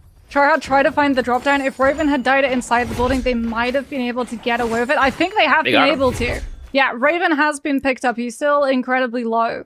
As BWG take advantage of the fact that everyone was contesting that Spirit Well, given the fact that it's not Mystic Might, it is going to be White Tigers. BWG now going to be making a play for it. APF charging up the scale rush back to back, coming on through with that Zai Efri immediately landing the connection onto Tryhard, and as a result, BWG have to take a huge step backwards. They do not have the Kurumi to be able to cleanse that fire tick. Instead, they're going to put themselves onto the rooftop, allow these other teams around them to fight it out before coming on through, given the fact that Spiritual is still uncapped. 428 is going to lose one of their players as BWG are able to take the Zai down once the ultimate has burned its course out. Tryhard coming through with the F, charging up with those nunchucks, looking to put the pressure on to the support player coming on out from X1A. Wants to be able to find the uppercut confirmation to be able to land into extension, coming on through from the help of APF. Spiritual still has not been picked up by either of these teams. Tryhard not going to be able to utilize the ultimate, given the fact that someone tiptoed over and activated the Forbidden Seal, and as a result, X1A with the far better loot will be able to pick up the Spirit Well and utilize all of those ultimates now that the Forbidden Seal has worn on off. Yizhao with that Kylan looking to set the dashes up. Legendary scale damage, going to be doing a lot of work, absolutely melting through all of these health bars, but Tryhard doing his absolute utmost to be able to keep on top of the enemy Keelan so he doesn't find the dash through onto all of the players of BWG's side. Hardy ultimate also going to be on the field, coming in out from APF. Both of the players from BWG trying to peel and keep Raven alive for as long as they possibly can, but X1A will not be stopped. They are relentless in hunting down that Zipping and will be able to take down BWG's support players, all the while keeping Kuzo intact if it does indeed go to the heal-off situation. 6 players alive, BWG putting themselves, APF I believe, into the tree. Tryhard scale rushing off of that building, out of the window onto the rooftop, just trying to live a little bit longer goes for the horizontal movement to keep himself climbing up that tree as X1A turn and look at the vulnerable Keelan coming on through with Yizhao getting the drop down vertical hit of that dagger as Tryhard is suspended in mid-air. This is surely a matter of cleanup. BWG just trying to kite and live long enough for those ultimates to come back into play, but that 6th player gets to come on through. Alone Tessa, the last of her composition, comes on out with the V1 catch, but unfortunately goes down to X1A, which is going to activate the first of those shockwaves. Tryhard is going to go down as a result, and X1A will be able to find the follow through onto APF. X1A walking away with, oh My goodness. Yeah. 26 kills? Back at the replay, and it was the Tessa who actually activated the Forbidden Seal. So both of the Cardi compositions weren't able to use their ultimates until that one on out. But heading now into the next game, game 4 out of 6, it is going to be back onto Holorov. And we're going to be seeing Miss You getting silenced by that Viper F2 on the side of SLG. The jump horizontals, however, still getting to come through. Unfortunately, it is not going to be enough. Miss You goes down. Kuzo and Potato now going to have to try and hold their ground. Kuzo with the slaps, able to find the hit onto SLG's heart. Optimal slap gaming. We love to see it. And off of the back of that one, X1A will be able to recover their teammate without having to invest in those revive charms. As on the outskirts of City of Tang, we've got CYN going toe-to-toe against Infamy B with a very early Tumult ultimate, trying to utilize the charged LNB coming through on that staff. Going to be cut short. As PP Love and Big still going to be alive. Big does have that Decatur ultimate. Do we see it invested? PP Love is going to throw in that Karumi Tava, trying to get B back into the mix. Doesn't have the V2 to immediately give the Tumult all of that sustain back. And it does look like Infamy are going to camp the body and set up the skill rush so that the second that B gets brought back, B goes down yet again. And Infamy are able to add another kill score to their tally. Taking the 3 eliminations there. Now it's up to see it's a crazy enter to make that rotation away from this area for good. Now for the remainder of the lobby, though, kind of curious to see what teams wanted to opt in to try to get into the Salvation Podium. That's a huge gamble in terms of whether or not it's going to be a multi-team drop where they can try to contest for the gold weapon. And that's a huge damage spike off the rip before first from Yang. So for the team to take that fight, it would be necessary. No window. Taking the fight against QNT out over towards the Pinnacle Town or towards the Ignis Mountain, say. C7 having no ultimate cast to be raidable, but you can see him going for the blades with the dagger. Seeing F3 from the comment coming out from Leeway from no win. Gonna go ahead and see him about the backline. Koala in ult status going to try to go ahead for that kill confirm in the backline, gets it, and immediate Sobin pick up against Solo. C7 having around 99% for this rage, so he's gonna be looking to check if it's being F to keep that pressure on. There it is, horizontal release. Down goes Leeway. There's gonna be 2 eliminations up to 3. And now they're going to keep the chase towards Pinnacle Town. They can see Harim is going to be backing away from this spot as soon as possible. But with the gold lead they have so far, finding this last third elimination for 4 kills will be a nice set upon before the Rummy Yang. Because the Kadi Ying comp can go off and get the elimination against Harim and start looting up this area. And Pinnacle Town could be a rotation off of any of the teams in vicinity from the north side. But we'll have to see. Horizontal from the backline commits it, eliminates it. That's going to be where we get kill elimination for QNT. Pick that one up with the blue armor. And now they have this area towards their own. LYM, though, they're fighting out PF. You can see in the kill feed, Elchin taking fights against ADOT. And with that fight between the two, it's really interesting because LYM is, I think, top 5 so far, taking around to the leaderboard into the vicinity. OPGG as well. They are closing through. You can see fights happening from one opposition to the other between OPGG, LYM, and taking out X1 as well for these fights. Helpful to see over to the Salvation Podium and the immediate Moonbane cast coming in here from X1 as from OPGG to be used against them as X1 tries to find the rotation from Kuzo. He's trying to get a no chance opportunity of getting no parries, no nothing. That's the elimination they take. That's the soul bloom that's not going to be picked up in time, and that's going to be the res that's going to be earned out as X1 maybe looking to try to reinitiate a chase factor and forcing the hands of their opponents. Yeah, they're going to go all the way up to the north of Flume's Temple in the hopes their opponents are going to prioritize controlling Salvation Podium and getting their hands on some loot over getting their hands on some kills. In the meantime, we can have a look and see LYM not on the Transformer composition. They're going to be on that Cardi composition, having landed out towards Matab and trying to just win out the duel. Looks like they were able to find the kill and pick up their fallen player and get their hands on purple armor off of a legendary trove in the area. So that is brilliant news for the tankiness of that composition. In the meantime, X1A still on the run. Looks like they weren't able to lose their pursuers by making them choose between Salvation Podium and the kills. It's going to be a Bane's Breath, this time invested from X1A's side.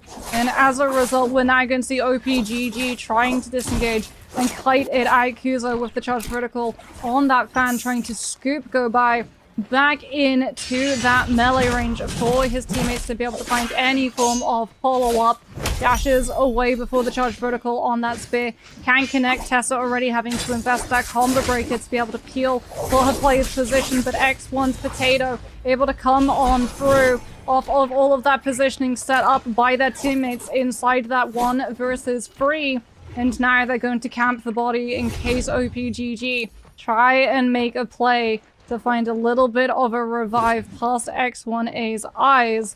Kuzo takes the opportunity, loads on up, figures out where exactly this other team has run away from. They have to be careful that they don't stay in the area too long, as everyone on this map can see the Bane's Breath getting placed down, and just like the Forbidden Seal, it very much acts like a dinner bell, drawing in the focus of all of the teams in the area, especially the teams on third-party heavy compositions like that Tessa, Viper, and Wu Chan.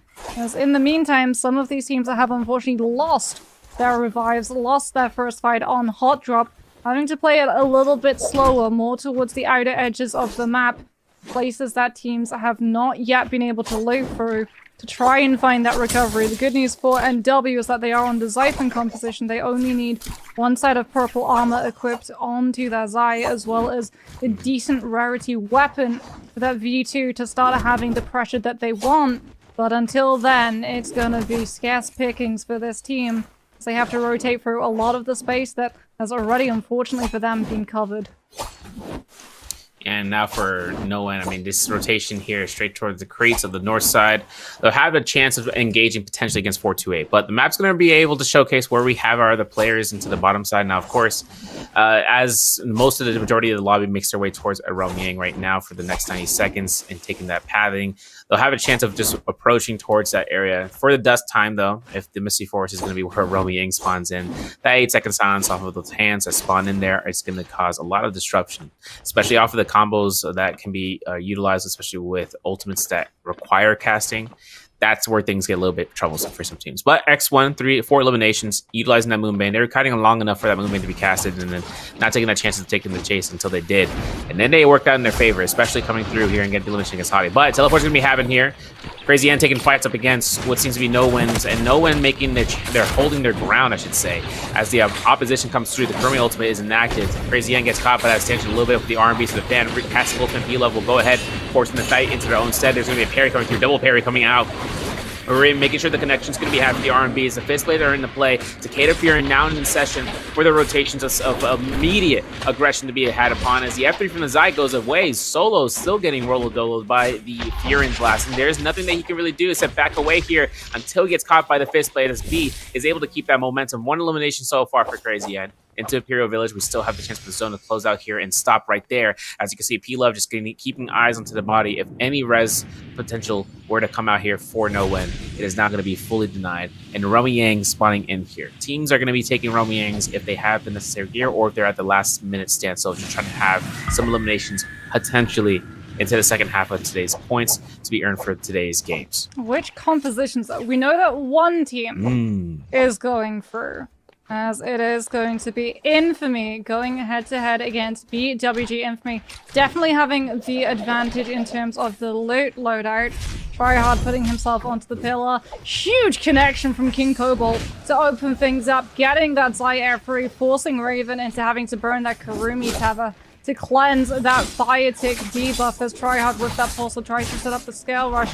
Small ultimate has been dropped on the side of BWG side so that APF can try and find that moment of recovery, as King Cobalt now utilizes the cast of that V2 to get another F3 to be able to proc. Semi-ultimate still going to be in play. APF unfortunately gets hit by the far distance chain scythe through the wind wall, which is still going to be able to find the connection, as King Cobalt with that flame cone is going to be able to find so much damage onto the players of BWG. Raven going incredibly low, has to go back into his armor circles, but gets buffeted out of it by that golden frame on that Zai V2. Tryhard now alone, 1 versus 3. The F3 connecting, locked into stone form with the pole sword, will not be able to find the clutch turnaround, and Infamy are going to be able to find the Realm of Yang winners. In the meantime, LYM with the Cardi composition cleaning things up against QNT. Yeah, QNT taking this chase on against LYM as LY Helching is just going ahead and going ballistic here. F1 coming in clutch here from Amaz is going to come out for the sustain, and that's going to be the eliminations leading towards their victory. And we caught another 3-round Realm Yang. We love to see it. Shout out to the camera guys. We got an OPGG with Gao Bai taking a jump LMB though, taking eliminations towards 4-2-8. And forcing out a blue armor spread to Naogi, having a purple armor and purple weapons to be accrued. It's kind of crazy how, for the Romy Yangs right now, Infamy takes the gold weapon on Zai, 7 eliminations. Crazy N takes down the 3rd elimination. They just knocked out Harim as they were trying to find a way of getting back into the game. But Harim's still in the soul form, or not soul form, I should say, still on their Karen, as one of the teammates might have been brought up here. I'm unsure as to who that might have been. But Solo's also down for the count. So it's got to be their 3rd coming through here again. And you can see Louise is going to be over all the way across. 9 grapples on P-Love's position. Whether or not they're going to be able to spot this one out here. Lawai is in the zone. Could be potentially spotted here. Yes, we are looking towards it. We see it. We spotted it. We got the grapple, but that Scare Rush is already preemptive. And now it's going to be hiding through the northwestern barracks. This is a very situationally difficult spot, but since it's a Kurumi, the sustain could be had. Let her teammates go ahead and complete the chase. Once she gets the heals off, P-Love going ahead and getting caught by the double focus after he comes out from the side to go ahead on the Kurumi, forcing out an ultimate. Potentially here is going to be the F with B enabled, and that's going to be the elimination they're looking for to knock out the team. That's going to be elimination turn. And over to Met Top, BWG taking their chances outside of the Realm Yang up against a Realm Winner squad, LYM, with you taking the Dragon Slayer straight towards Tryhard's position. Parry from Tryhard though. No sap, keeps going with the damage, and now it's going to be a Fear and Blast against Fear and Blast. Has one last one, and of course with APF down, there is no insurance policy for the TN High or for the Tumult to come out here. Raven having this circle to be lasting for a couple seconds longer is now dissipated. Tryhard gets caught by the parry, gets caught through. Whether or not the fans going to be connecting against it, Tryhard avoids it, gets caught by a slap. 2 slaps, not going to happen. You're just going to go ahead straight for the spear. It's the RMBs, and now it's going to be a kiting path for Tryhard, and this is what something he can get through and excelling at as long as there's not multiple teammates to be there to try to chase him through. Raven's down, so there's no way for a Krim to come out, and Mama had just found Tryhard at the corner, taking an initiation to their own hands, and BWG goes down here with one elimination. LYM eliminating the squad from the game. Yeah, APF unfortunately being the first one down on BWG's squad meant no Tumult ultimate to zone that Q1 when the pressure came on through. Over towards Plumed, however, we've got Infamy with the Xiphon composition, and 30 seconds left on the Vermilion Bird Smite, going to be going down to 4-2-8 back-to-back on the Mirror composition, able to find that follow-through off of that Zai F3.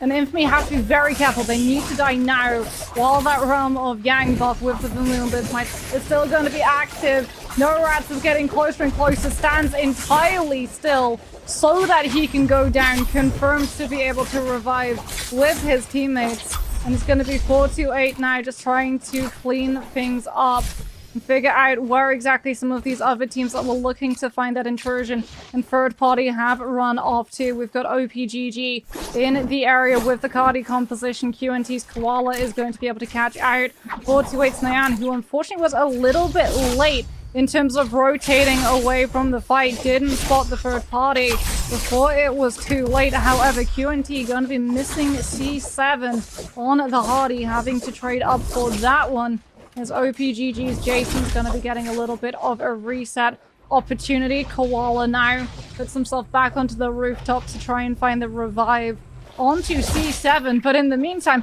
he's had to trade it for another takedown on one of his teammates.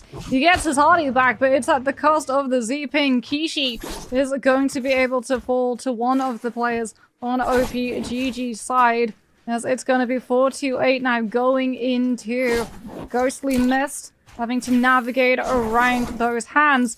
The great news, though, for this team, the reason why we're seeing them put themselves into that potential silence impact, is that whenever there's a weather impact, all of the troves in that area get entirely refreshed. And as a result, for things like the Xiphon composition, which only needs 1 purple weapon, 1 purple armor onto their Zai, it's an absolute shopping spree. Especially given the fact that in Immortal War, you can only pick up purple equipment from legendary scaled troves. So 4-2-8 going to be absolutely scouring the map to get their hands on a couple of upgrades. And Golden Honey's on standby right now for this squad. It's going to be monstrous. 10 eliminations so far to, to hopefully see about a fight into Rum Yang. OPGG is still working out and trying to get Gao Bai back. They have the gold necessary, whether or not the res tokens have been already purchased, or Reaper charms, I should say, in the shop. It will be up to whether or not they can make the rotation there if it's already done. Otherwise, finding the remnants of a Spirit Well to enable a Reaper charm to be picked up from there is another thing. X1 though, taking fights against SLG. I want to kind of see what's going through here. Heart and Guy are actually taking a fight between both of the members. So for right now, as OPGG look for some resets, going to be a Spirit Well contest between the two. X1 having Misu here, having no ability to be able to throw out because all of these ghastly miss hands are coming out. The Tesla chance avoided. Immaculate dodges coming from both of the X1's Potato and Misu. But now the Dragon Slayer comes out. Guy gets caught. And there's going to be the release here for the Nejaz, but the 1-2's blues is not going to come out. As the Guy gets caught with the RMBs. Huge potential here to create a huge oppositional damage. There's going to be the Wu-Tang port. Heart gets out there, and the disenchant is going to be for free. The Spirit Well free as well. This is going to be a pickup for the team as X1 finds it for the value. There's going to be a Draco Storm. Now, in the meantime, Crazy N goes crazy into the Romiang. They're fighting out LYM. And with everything coming out here from the Keelan having gold armor and gold rarity staff for the weapon, F1 parry mode's thrown out there. Big is going to be the target here from the Keelan. This is going to be his biggest threat. The Hottie ultimate is going to be taken by the Keelan. The slashes from the Hottie to keep the aggression instead of taking the lever tech into utilization. Got to come into work, whether against them or in their favor. Take a look at Big, not proccing ult just yet. Gets a clink off. This is stuck in place. Ult checks the heck out of the Hottie. Has himself to go ahead and try to look for the backline. Decides to re-initiate against Elching. Elching maybe not having enough time here. Big is enough sustain here to hold his ultimate this whole time. Now using it in the very last possible moment to kind of work it against his opponents. And there's going to be a huge turnaround here. As you can see with the Fury Blast coming out here and getting denied by the Keelan, the slashes are done. There's no more Keelan ultimate. Elching had to burn F1 there to get back off because Big is looking to try to hunt him down here. P-Love is down though. B is down. As he looks to the backline, he realizes his teammates are taking a fight to their own, and it's going to be a 2v1 that now turns into a 2v2. Now it's going to be a 2v3. Big putting himself in the works, but B goes down. Big is going to be jump LB to death, and that's going to be where LYN get their victory, and that's a 14 kill game so far into this round. Huge play from Elching to bait the Takeda Furin shoves into looking for that kill. Confirmation onto the Keelan after that ultimate had dropped on out, and as a result, his teammates just see an opportunity. Furin shove's not going to be available to heal for the supports, as it is going to be Infamy coming on through. Viper ultimate going to be slowing things down. Ballista also going to be in play, trying to find the connection. The Wu-Chen Wind Wall is going to make it a little bit harder for those to be able to connect as projectiles do get blocked. King Cobalt tries to find the pressure that he can. He's unfortunately down his Matari, so he's not going to be able to get a third F3. Dodges the Ballista, does get hit by the Tessa ultimate, and X1A are able to come through with the return turnaround. Wu-Chen teleport. See that the Zai got enchanted, however, and swapped to the musket. It is going to cost them. Potato sticking around a little bit too close to the action is going to get caught out by OPGG, the team that I do believe were on the Ballista the entire time that fight was going down. And now both of those teams that were participating are going to be missing very key players in their composition. King Cobalt not going to be available for the Xiphon composition to have the hyper carry of the Zai.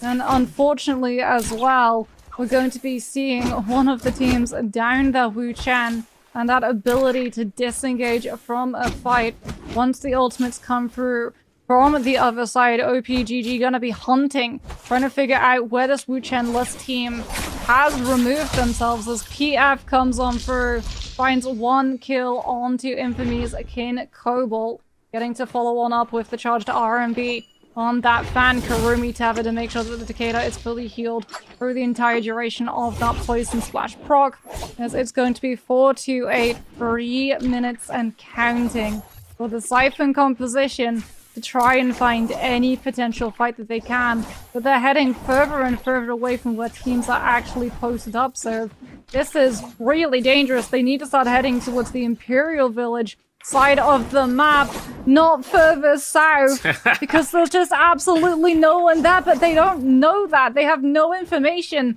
They haven't been able to get their hands on a bounty scroll. They're gonna go for the rotation down to Salvation Podium to potentially ring that bell and figure out if they can find any players nearby. And actually, it turns out that, yeah, there is a team nearby. The problem is they're behind.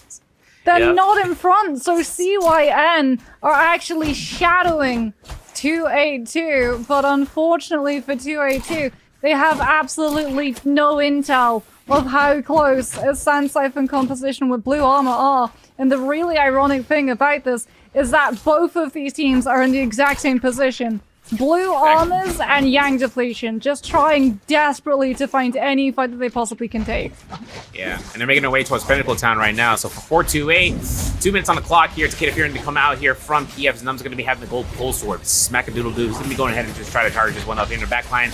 You're in for free blues? Yes, please. But F3 from Zai denies his pressure for a couple of seconds. We know these fights are happening here. C, Y, N are arriving. Crazy N are going to be coming out here for some nice cleanup material. Numza procking out, losing his pole sword. Huge damage lost here. And he's going to be locked into the zone as the LMBs come through to dash LMBs. Poison slash zone, third party, not what we would want to see for any sort of player, whether for friend or foe, because everything comes out towards it.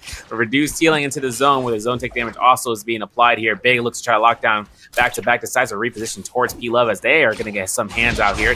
Numbs are getting res. ZHF having to get caught through the zone, not by the Saggers alone, but by that Furin Blast. They're going to be getting caught with the R&B from the fan by B.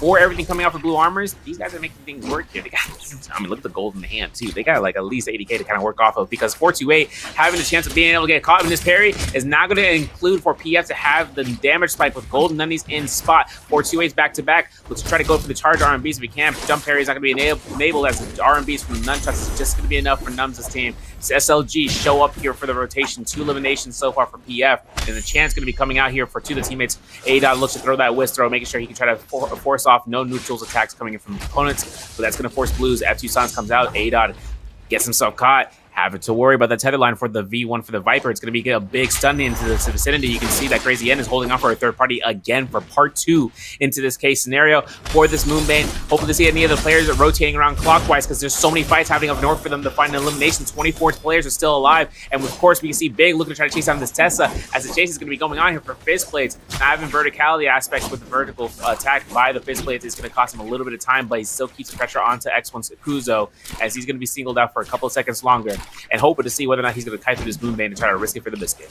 I mean, I believe that Tessa has still got Big's legendary pole sword that got parried out of his hands when he tried to throw in the full hit of that charged RMB.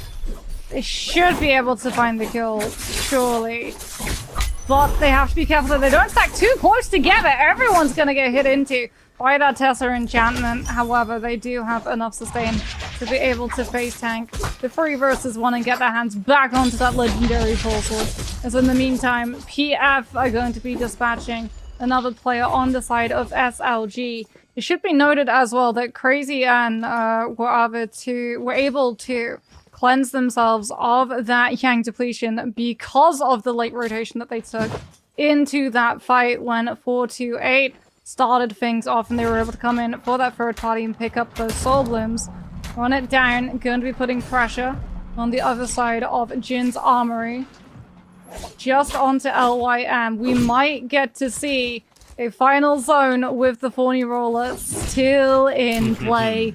And that is going to put an extra little level of spice onto those last Spirit Well spawn-ups, especially if it's in the path of the Thorny Roller, as at the moment everyone has to worry that they're not in the path of the Furin Chefs coming on through from CYN's Big Cicada Ultimate. That V3 is fully scaled up to Legendary, and it is going to be doing a lot of pushback, a lot of cleave coming on through for the side of CYN.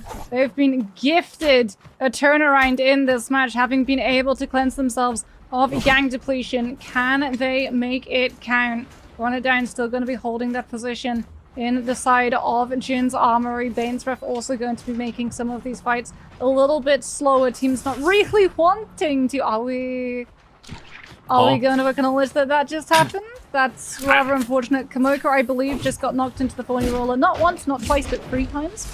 And in the meantime, we're going to cut over and have a look at CYN going up against OPGG. Karumi Teva comes into play. Big getting all of that tankiness to go forward with that Takeda legendary pulsar charges up the vertical to catch on to the players as they finish scaling up that cliffside. Does have to be careful that he doesn't take too much damage. The Mulch ultimate is now going to be invested to try and lock down some of these players, because CYN might have really good scaling in terms of weaponry, but they are far behind in terms of armors. They need to be able to pick up some of these kills onto the players to start absorbing some of that loot, especially if they want to be able to make a play for that Spirit Well. He's going to have to build the Tumult Ultimate right back up. As a result, unfortunately, OPGG's Jason has gone down. CYM probably spotting out that PF's players have started trying to head towards the body and pick up some of those resources, understanding that this zone has been since picked clean, and all of those shield pots, all of those Vitalias are going to be running on the scare side. So when a player falls, those resources are going to be important to be able to control. There's going to be the Spirit Well spawning on up, a Sand Siphon composition already in position to be able to cap it out. Entirely uncontested currently. If this team doesn't get contested, I don't know what to say. But it is. They know exactly what's going to happen here. LYM made sure they get themselves appearance sake to be here when the fights occur. Now, the teleporter is going to be used for the first time. Of course, for running down, having invested in the ultimate as early on at 75% for the Rage Bar, we know that Keelan might be coming in here for some swipes left and right. But you can see over to the distance, Crazy N taking fights of their own. Not going to be Timing Circle to come through here to test. The circle cannot be ultimated. And there it is, going to be White Tiger's prowess. We got count 11 players to look for, because run it down are the bottom of the board, but they're at 5 eliminations, and this 10 elimination spread could be earned enough. If they get one set, they're going to be able to find it. There goes you, and now the staggers come out. Elching has to look towards using that Keelan ultimate to get right back to the fight. F1 from King. Having another Fear and ult to be set up on standby. Tomoka being able to find that purple the gold armor to kind of go ahead and mitigate this one through here. Elching, though, finding himself to knock opponents left and right. Could knock him to the throwing roller. It'll be a flash finish for us to actually see into this round. But as you can see, LYM's Mama and Elching are the only ones remaining for LYM. They are at 14 elimination, folks. And right now, having the amount of eliminations they have right now keeps them a nice tidy into the top 3 bracket. But they have to keep this one going further on. As you can see, more eliminations means better score overall. And now Elching takes himself to the RMBs. Semi Circle comes out, and it's going to be pushing him to that corner. There he goes down. The White Tiger's prowess procced out. Hamas still in the game here, but trying to create some flanks against CYN with Crazy N's team fully available. OPGG's Gao Bai is staying himself put inside of that urn, and of course, if he's going to be holding down the fort, no one's going to say anything otherwise. Double parry coming out here inside of close quarters combat. RB released for free. Looking for the F1 next into the knockdown. There's an arm to the fan, but the F2 comes out. He gets himself scot-free for away from this area, but of course Tammy circles are down below, so for everything coming out here, he's going to be caught out between every single one of these actions of the players that come through, whether blue focuses, whether ultimates, whether skills, things out here for Crazy N to try to keep themselves propelled onto the Jin armor, because this high ground would be super official when it comes down towards it. A full gold armor set for Run It Down now. 7 eliminations to the game. Looking for the RMBs to try to capture this out. They got another minute and 20 seconds left for the buff, and they're going to be finding another elimination for free. There it goes. Mama goes down. Albai takes a strike. So does C7. So does PF as well in the backline for one of the teammates, at least, or a little bit, maybe, perhaps for Dodo to make himself appeared for the team. King's going to go ahead and loot up the body. Has 3 Furence left to go here. Bow shots coming from the skyline. C7 in close combats. RMBs from the halberds go ahead, going for the knockdown. This could be a lot of implosions happening left and right. We still got a couple of HP left. Big is on emergency duty to heal that vitality. He goes straight down, gets caught by another one. Kamoka finds kill against B-Love, and now it's going to be the only chance we can see whether or not the teams can find the eliminations for the 5 players left. This thorny roller is griefing this area. If Akeelan can knock the players into that area, that's all that's going to be needed. But with Hendrix on the board here, Kamoka gets caught by the Whisper. The Dragon meter dump comes out here. The Temi circle to keep that containment into the session. The Kamoka circle comes out for the Purified circle, recasts it. Has F3 to come back here. RID looking to try to hold check here for the horizontal release. And again, there's elimination here against ADOT. There's going to be kills to the left and right, but Nunsa procs Opa. Furent on standby from King into the zone. Run It Down, come out here with a monstrous 16 kill game for themselves. And they're going to be going ahead and having that multiplier be applied. A phenomenal action set for them, and been able to catch that Spirit Well, man. Let me tell you something. When the White Tiger say, thank you very much. We got the hot sauce on standby, because CYN are dropping through onto what seems to be QNT. Full slappage initiated. LMB uppercut coming out from Kishi. Jump LBs for 3 times coming out. Big has nothing to go for except for an F3 at the window, and now might be a chance for him to get out the wall, because now the scare rush is out for this corner.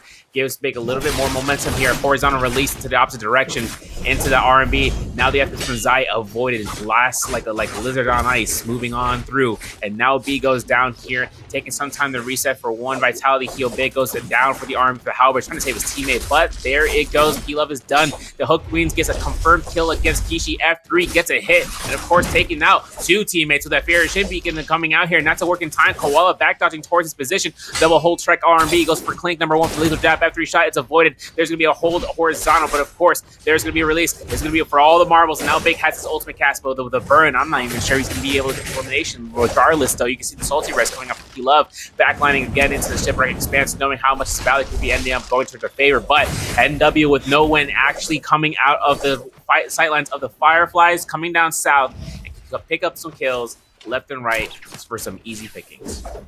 Hopefully now PP Love, I believe, just got caught out on that Matari. That's going to be dangerous. Without the combo break, speaking about dangerous, Tryhard getting hit by that Bane's Breath is going to have to try to fall further back with his teammates stepping up to the plate to give him the space to be able to recover. They will be able to find one kill on to Run It Down's Yoga, which allows Tryhard to pick up that Soul Bloom and start to find that recovery. Kamoka going to utilize that Karumi Parasol to get the instant parry from the Golden Frame focus onto Tryhard, who has now lost all of the health and armor he was able to recover with that Soul Bloom. Comes through with the charged R&B on the Hengswood, looking to put pressure onto the Karumi. Unfortunately, Run It Down's King comes through with the interception. The Zai V2 is in play, and BWG so low in terms of that health when they were trying to find that hit onto the Karumi, understanding that the Tether was going to be temporarily down and she didn't have that TP available, just fall underneath the chain sives coming through from Run It Down's hyper carry. That is not the start that BWG wanted to be able to start climbing their position back up into the top 2. Heading over into Celestra, we're now going to see Infamy already down their Hardy, down their Keelan, and most likely down their Zipping in a matter of moments as well. Norat's utilizing the charge LMB on the Fist Blade, sending forth that purple focus.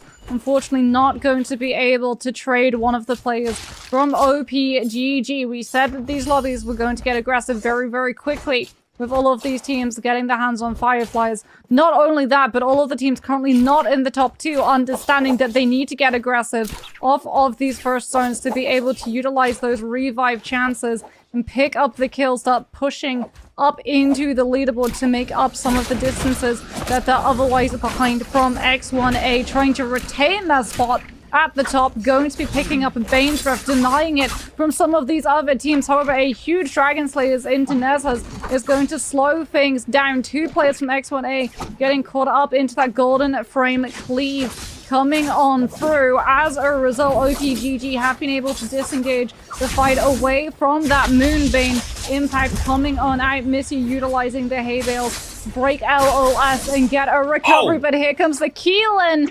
ultimate, catching on to so many players from X1A who've stacked one on top of each other. Potato going to utilize that Karumi recast, doesn't have one left to him. Small just going to throw the Wisp in to be able to interact and get it to turn into that Sand Elemental crossover to sap some of the energy if OPGG fight inside it before they retreat. Now that the Karumi ultimate has gone out and the Tumult ultimate as well has worn through, back to the safety, the umbrella of the Moonbane to recover and recuperate inside Celestia before they're ready to pick up the fight again. X1 has a good tech, taking precedence into the Celestial region for themselves, now retreating back into it. Fights happening into the outskirts that we just saw, straight outside of the Zest Winery. And now with that team, those teams actually say fighting over there. X1 is going to keep their position here. SLG found victory against OPGG here. First elimination onto the board as it's going to be picked up by Guy. Tianhai in the mix with a Sand Former comp. SLG working with the Purple Hong Sword, but you can see in the distance, Crazy N still working way towards his area, towards the cleansing pool. With the pool of cleansing, I should say. With SLG, though, I mean, they got the Temi ultimate on standby. It's going to be a Kadiyin comp. They can't really take this fight outside Romuing. They got to make sure they can try to utilize a fight within. And of course, when once the Romuang decides to spawn in the location about a minute and a half, we'll see the teams trying to make their way and acclimating a distance towards those. 3 eliminations for Crazy in this game so far. And I saw earlier, and I'm not sure how that chase one ended up going through, but Run It Down taking full eliminations, even with the salty res, I think, from Yogurt to actually come through. to take out BWG for the first set of lives, I saw APF getting chased into Sunwing, so I'm not sure if that's going to be a full chase down that we were able just to see about congressing towards. 36 players still left alive, so no players have been fully eliminated from the game just yet. Run It Down taking fights up against QNT's Koala, though, and this is going to be a fight that's actually going to be happening over towards the northern side, if I'm not mistaken, maybe even towards the Islet Crater, potentially. We're at the double check and seeing about that one, because QNT are going to this tassel with the minds apart between the both of those opponents. It's going to be King getting elimination to the kill feed, as we can see, having a chance of having to use the Zai ultimate to come through as Koala to go down on a 4-kill streak with Run It Down. They're going to pick up that 4th elimination, but still taking to the spice into the northern side. Various Shen with Kishi getting that grab, going to confirm it up against King. F3 coming in the clutch here from Kamoka to keep that mitigation alive, and then Moyoga dropping in from the army from the sky from the fan, not going to have it. Of course, King having to top dodge every single one of the skin high grabs, coming in with the F3, taking himself to the downtown position of just getting caught into another grab and an immediate slam. That Kishi knew exactly the assignment to keep that chance of an immediate slam down with the 10 high ultimate being deformation, and then for the Vatra to go down. Kishi looking to try to go for those R&B with the fair parries, but of course Kamoka with the 1-2-3 re-release those. Run It Down at 6 eliminations. QNT fully eliminated from this game. This is the first team to get wiped out for it before first Rom Yang.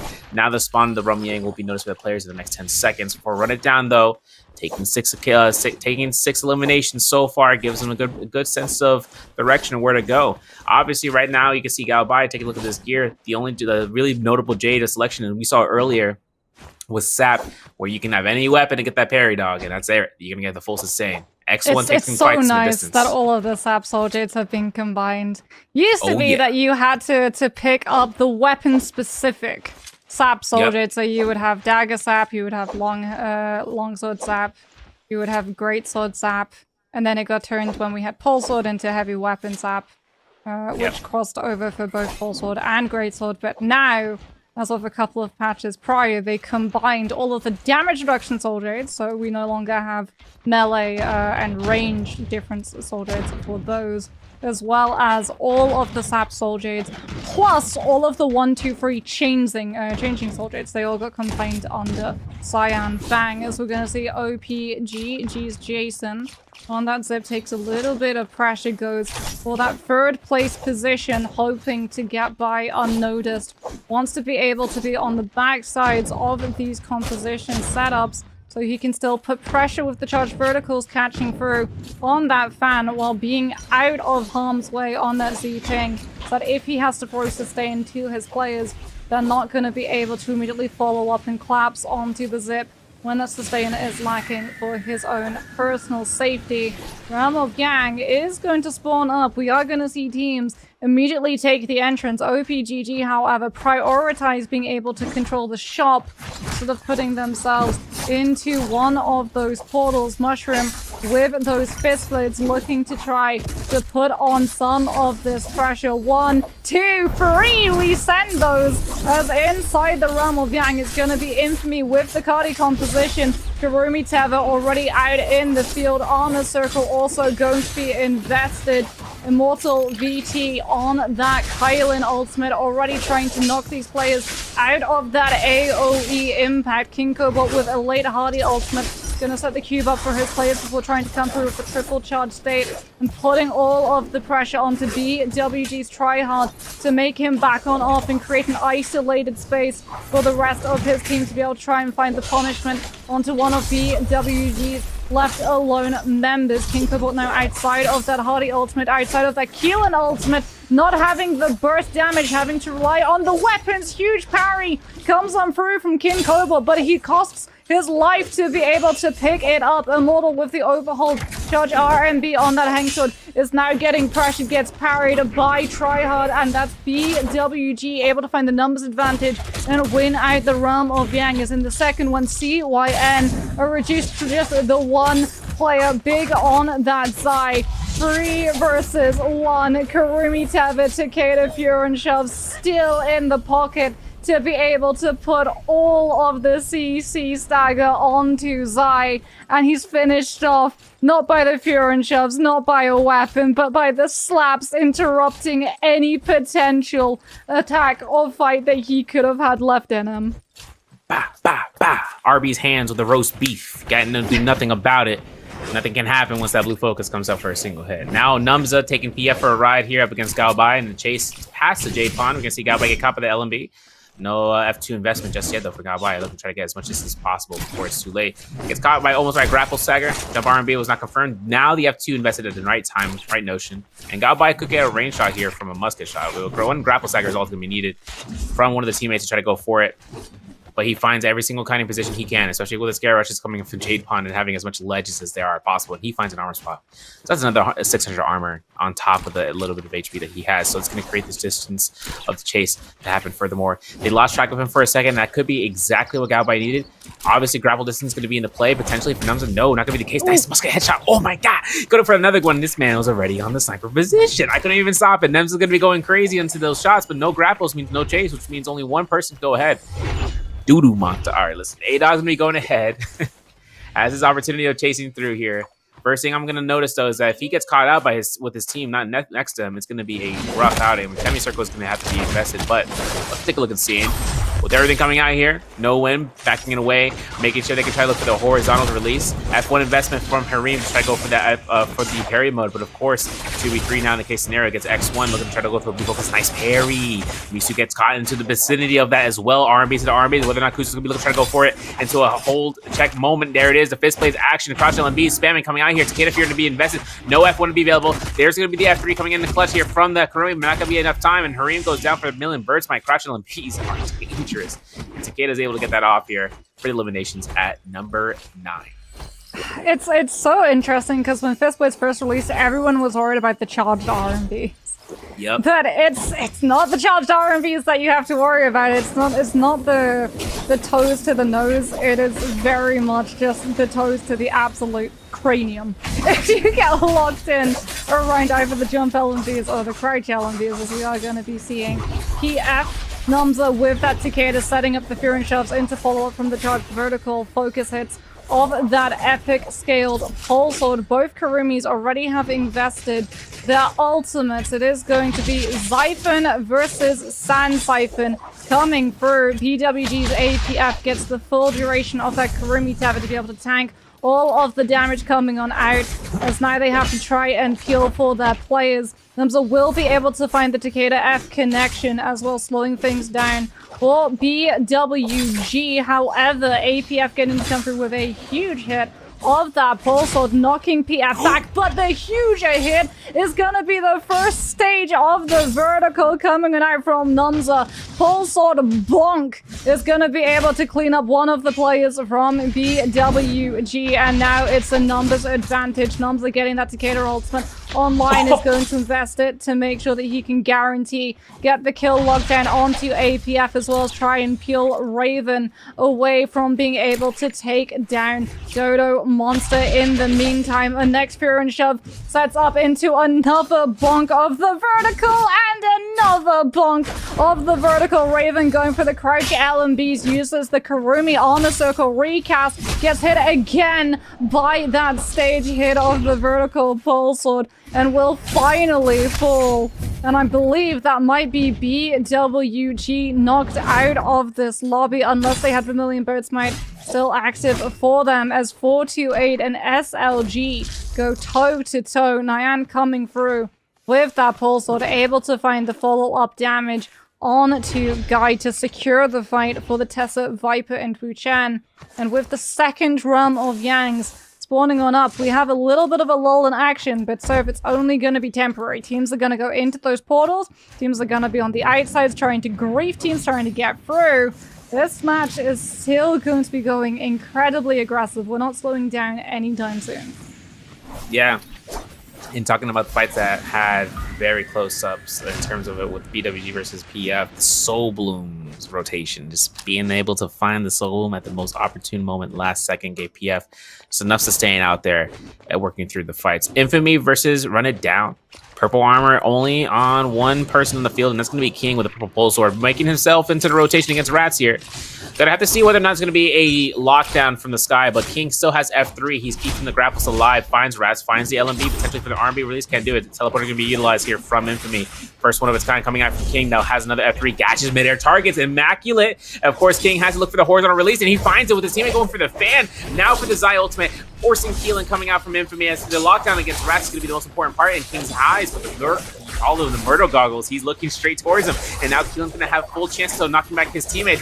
King having to look to try to look and using an ensnared soul at the right possible moment, catches it, finds it, looks to try to look for the 1-2-3s, gets in the opposite direction, avoids the pulse sword from the backline, and focus slide in Rats' possession as well with that pulse sword. So for right now, catches a parry mode investment from Immortal, taking the Hottie lever, taking in his own hands, of Kamoka taking a lot of bit of damage for the F3 to be utilized from King, gets himself repositioned here, and the other time, and the other Roman Yang here, LYM taking fights in their own hands, especially with the Keelan ultimate to be depleted. F1 still available for Ilching, but now that that Fury and Blast is available for the enemy opponents, it looks like X1A are going to be playing this slow roll. Misu gets caught through, Kata Fury is confirmed, but no dash LMB, RMB coming out here as Ilching gets himself to rotate again and again, looking to try to find the kiting path here as he can, try to get it. There it is. Oh my goodness, looking for the Fury and Blast though. There's going to be the full advantage right then and there with a level 3 great sword swing, if I'm not mistaken, coming in from Potato, as he's going to be able to get that release for free with the Fury and Blast in the casting of the recast of the ultimate. F3 is still available for Potato though, so he's looking for Scare Rush. He finds his chance of Scare Rushing back and forth, left and right. Maybe looking for the F3 for that Wisp, or for the Parasol to catch the mitigation in case anyone gets caught out, but of course, only one teammate, two teammates left alive. No parries there. LME is Cat. Hoping to see about the Scare Rush to confirm the parry. Not going to happen there, but there is going to be one chance for that Scare Rush to hit. We've got 10 seconds left. Either we don't get these eliminations, or if this guy gets out scot-free, they're not going to allow it. X1 takes it. They're at 12 eliminations, and they earn themselves a gold armor to be booted out with a gold weapon. That came far too close for X1A's comfort. Yeah. If they hadn't been able to find that last kill, then both teams would have been timed out of Realm of Yang. No one would have won, and both would have been hit with Yang depletion and an already aggressive lobby, which is, by the way, down to 17 players. I believe it's 20, though, considering LYM are still going to be in soul form. This is still a lot of teams dropping like absolute flies very, very early on. Infamy going to be kiting on over to the shop to pick up some of those resources, as well as probably trying to get their hands on some upgrades in terms of those soul jades. We can see that they do have Wild Wind Spout on the field. That is one of the soul jades that we see a lot of the time being spammed out to pressure for the Spirit Well contest. Norad's also going to be showcasing Focus Slide Soul Shade, which means that just like the slaps, unparryable, able to interrupt a lot of these players, punish if they try and go for the overhold, as well as setting up for stagger. Keep your eye on the lineup of the Focus Slide, setting up for a focus hit of a melee weapon from teammates as follow through. Run it down in the meantime, going to be forcing Mushroom into utilizing that Keelan V2.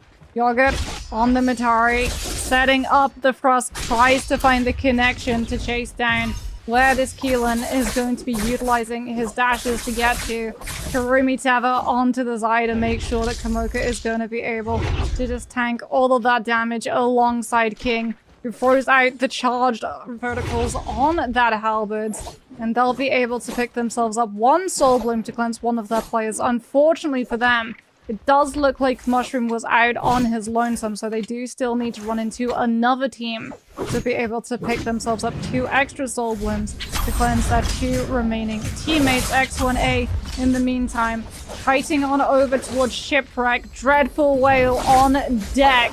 And that is going to be a soldier that you have to keep your eye out for. Keelan ultimate going to be invested, missed you. And Retaliation is going to drop in with the Tumultuous ultimate to make it harder for the Keelan to find those dash connections onto X1A. Fuser with the jump parry, just in case LYM tries to find any connection, throws it fully on out, directly into the faces of LYM, now utilizing that Takeda V3 and the Furin shoves to set up for the charged vertical. Bonks coming through from the pull sword, horizontal into jump vertical. LYM's Elching put in the absolute ground. Shipwreck just became an absolute graveyard.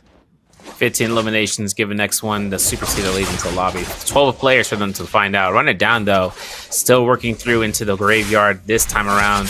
The actual graveyard. But, of course, taking a chance of fighting out PF into the zone with a gear differential like that. Nothing's really going to come out here, especially F2 to come out in the clutch from Yogurt as he repositions. But, of course, with this zone dig damage, there's nothing to keep him in the zone for much longer except for the next lobby, because now PF have them down to this lobby. We have 12 players alive, potentially 4 teams total. Could have some 2s and 1s potentially for 2 and a 1. But of course, every team is on their back right now. 428 are looking towards in terms of their leadership position at 7th in the overall grand scheme of things. You got to remember, man, like the last time I looked at the score was 38.5, 38.7, 36.2, like, or 38.2. Like the scores are really close between the players into the bottom three, but it's the top two that we're really looking out for, right? Crazy Yen having around 48.1 last I saw in terms of the standings. They're still in second. That's the spot a lot of these players and teams are going to want to contest for.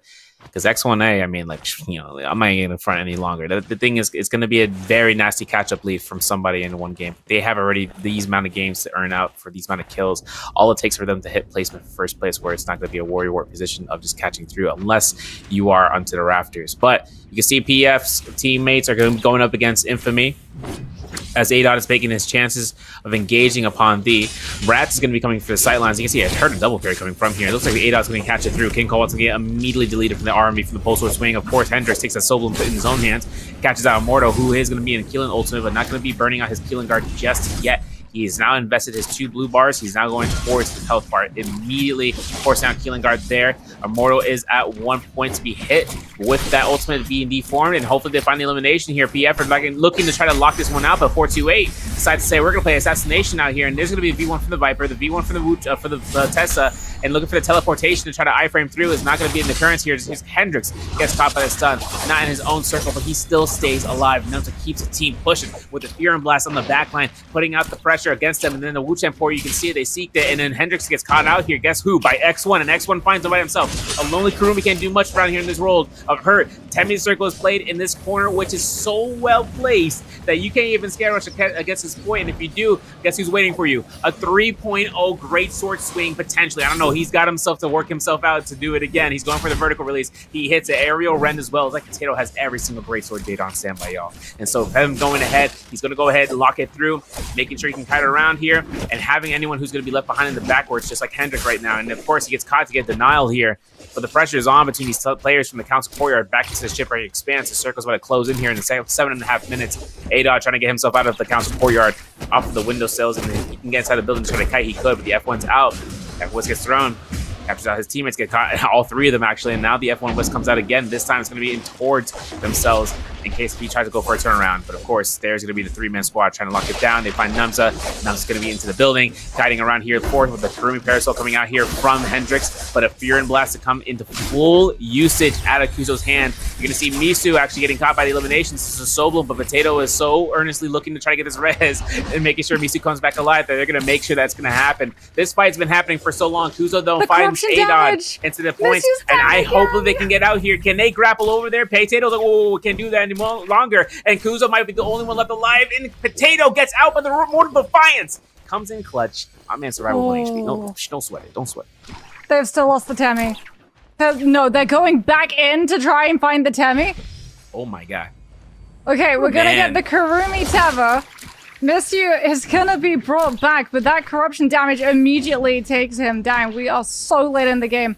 Potato having to be so careful. If they had been spotted by any team and held in that zone a fraction of a second longer, this could all have gone horribly wrong for this team. However, they choose the timing absolutely impeccably. Moonbane is currently on the field, everyone else having rotated away already to try and get into position to contest some of the Spirit Wells that are going to be spawning up. No one was looking to zone check X Zone A, and now they're going to be able to come through with that Kurumi F3 Tava rocking onto the Cicada so they can try and put all of this pressure and force 428 away from taking a fight in case those ultimates were active for the Tessa and the Vipers. They had no information, no intel on the state of ultimates that 428 currently have available to them. Now they're going to know that the Tessa V1 was active. Potato, unfortunately, going to go down, potentially a little bit too aggressive,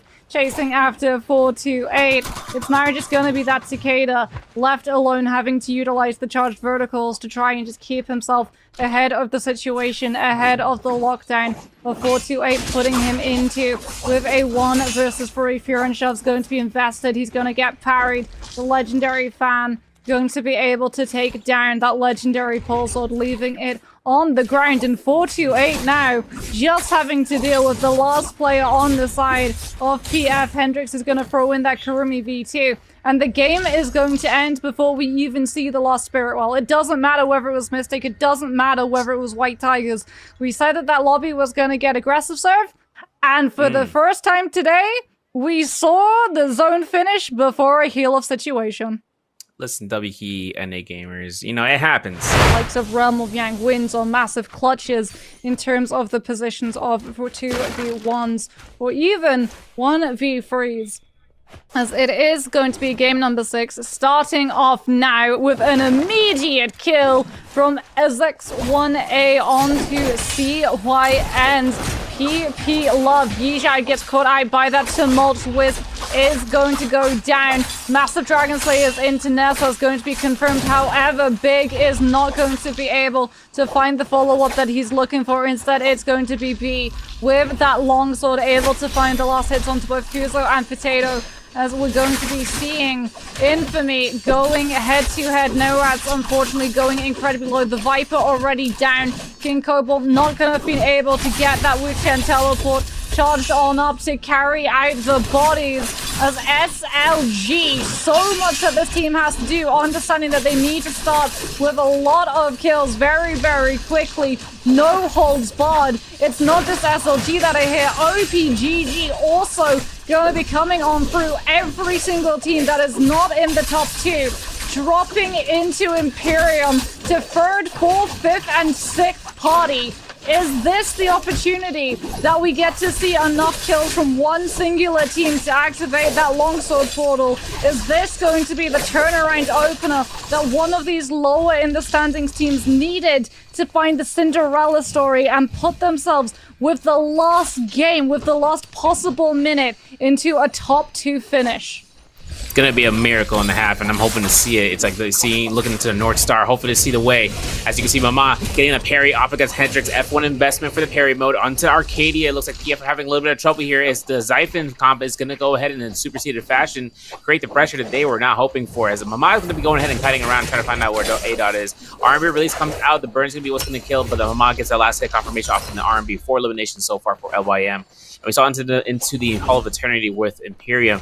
OPCG was 6 eliminations. They're fighting out between more opponents out right now. 6 eliminations is what you need for that portal, but it looked like that first kill or maybe the second didn't occur inside of the Hall of Eternity, so now they're making a way towards through, trying to find that last hit, and that gives a guaranteed Firefly spread for the teams. They can go ahead and get Clank King out here. There's going to be the kill confirmation potentially for it, and that's going to be 1 set. They're going to need at least 2 more to be available. Off of that end, when I saw the little dial into the corner, of course, Komoka on that parry duty looks at the back line after as it's successful. King, though, down, having to go ahead and reposition, still has a soul form left alive. Komoka trying to go ahead and kite out here, but QNT going to get the lockdown that they were looking for the staggers. Down goes Komoka. 2 eliminations so far for RID, but QNT found the first one into the games, into the Hall of Eternity now, or towards the Vermilion Gate in Imperium. Now, keep in mind, Arcadia still has, you know, the forces of nature with just trying to make sure that the teams are able to kind of get the Vulpine's essence. Now, if any teams took the coins for the Thunder coins, then it's kind of it's an over experience of just trying to kite around and find them. But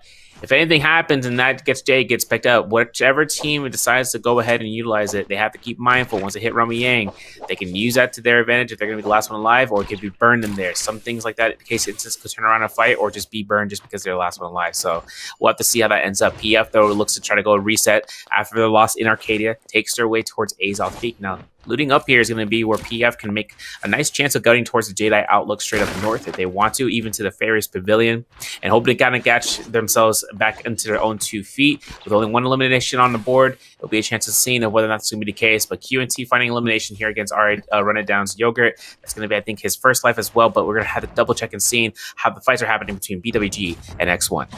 Yeah, both of these teams lured by the loot of those floating piles. BWG able to put enough pressure.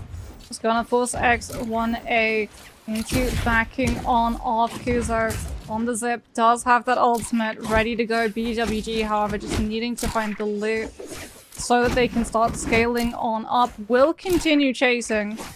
Not actively looking to try and force the fight though, as all of these players still going to be on blue armor. NW in the meantime are going to have to take a fight up against NF. Charged LMB on that dagger, looking to confirm into that soul break before the V1 enchantment window procs onto that Tianhai. And unfortunately, it does look like that's been able to buy the spacing for the two other players to back on off to the other side of the cliff. However, a huge wisp is going to catch on to Notrats. I believe that is his last life, given the fact that we saw this team going down at the beginning of the fray inside Imperium. And that is potentially going to be Infamy's players getting knocked out of the lobby for good.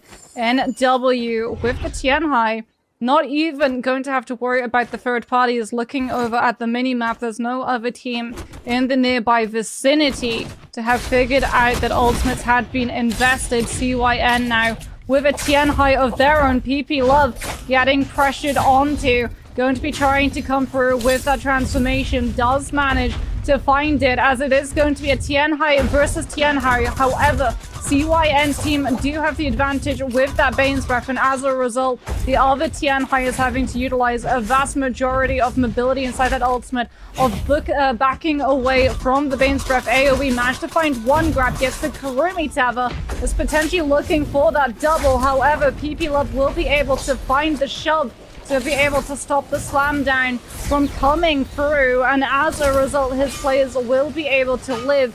Both Tianhai is now out of the ultimate. Tumultuous ultimate going to be dropped from the side of CYN's B, alongside that Kurumi armor circle from the other team, running that more traditional support for the Transformer unit.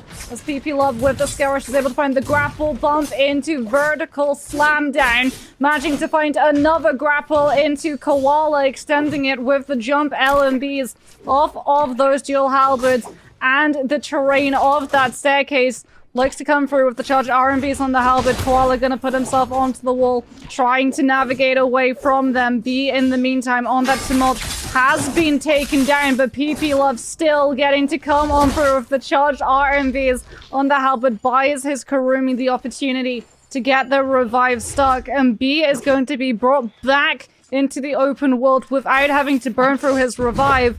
And crucially, they're going to have ultimates if they get turned on to by another team that just arrived into the area. Yeah, it would have been a huge turnaround if they ended up going and taking the fight too. They're almost there in terms of taking the aggression, but they backed off.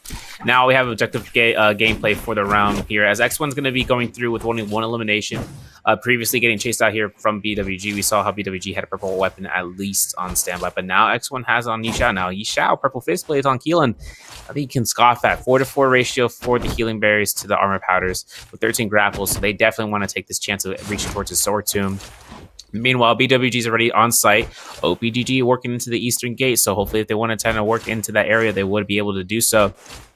Otherwise, as X1 kind of holds on the 4 here, we are going to see some fights between SLG and RID. Now, Run It Down and SLG have been fighting for, like, I think the last minute or so, and they are in Twilight's Pass zone, where the solar jellyfish are here.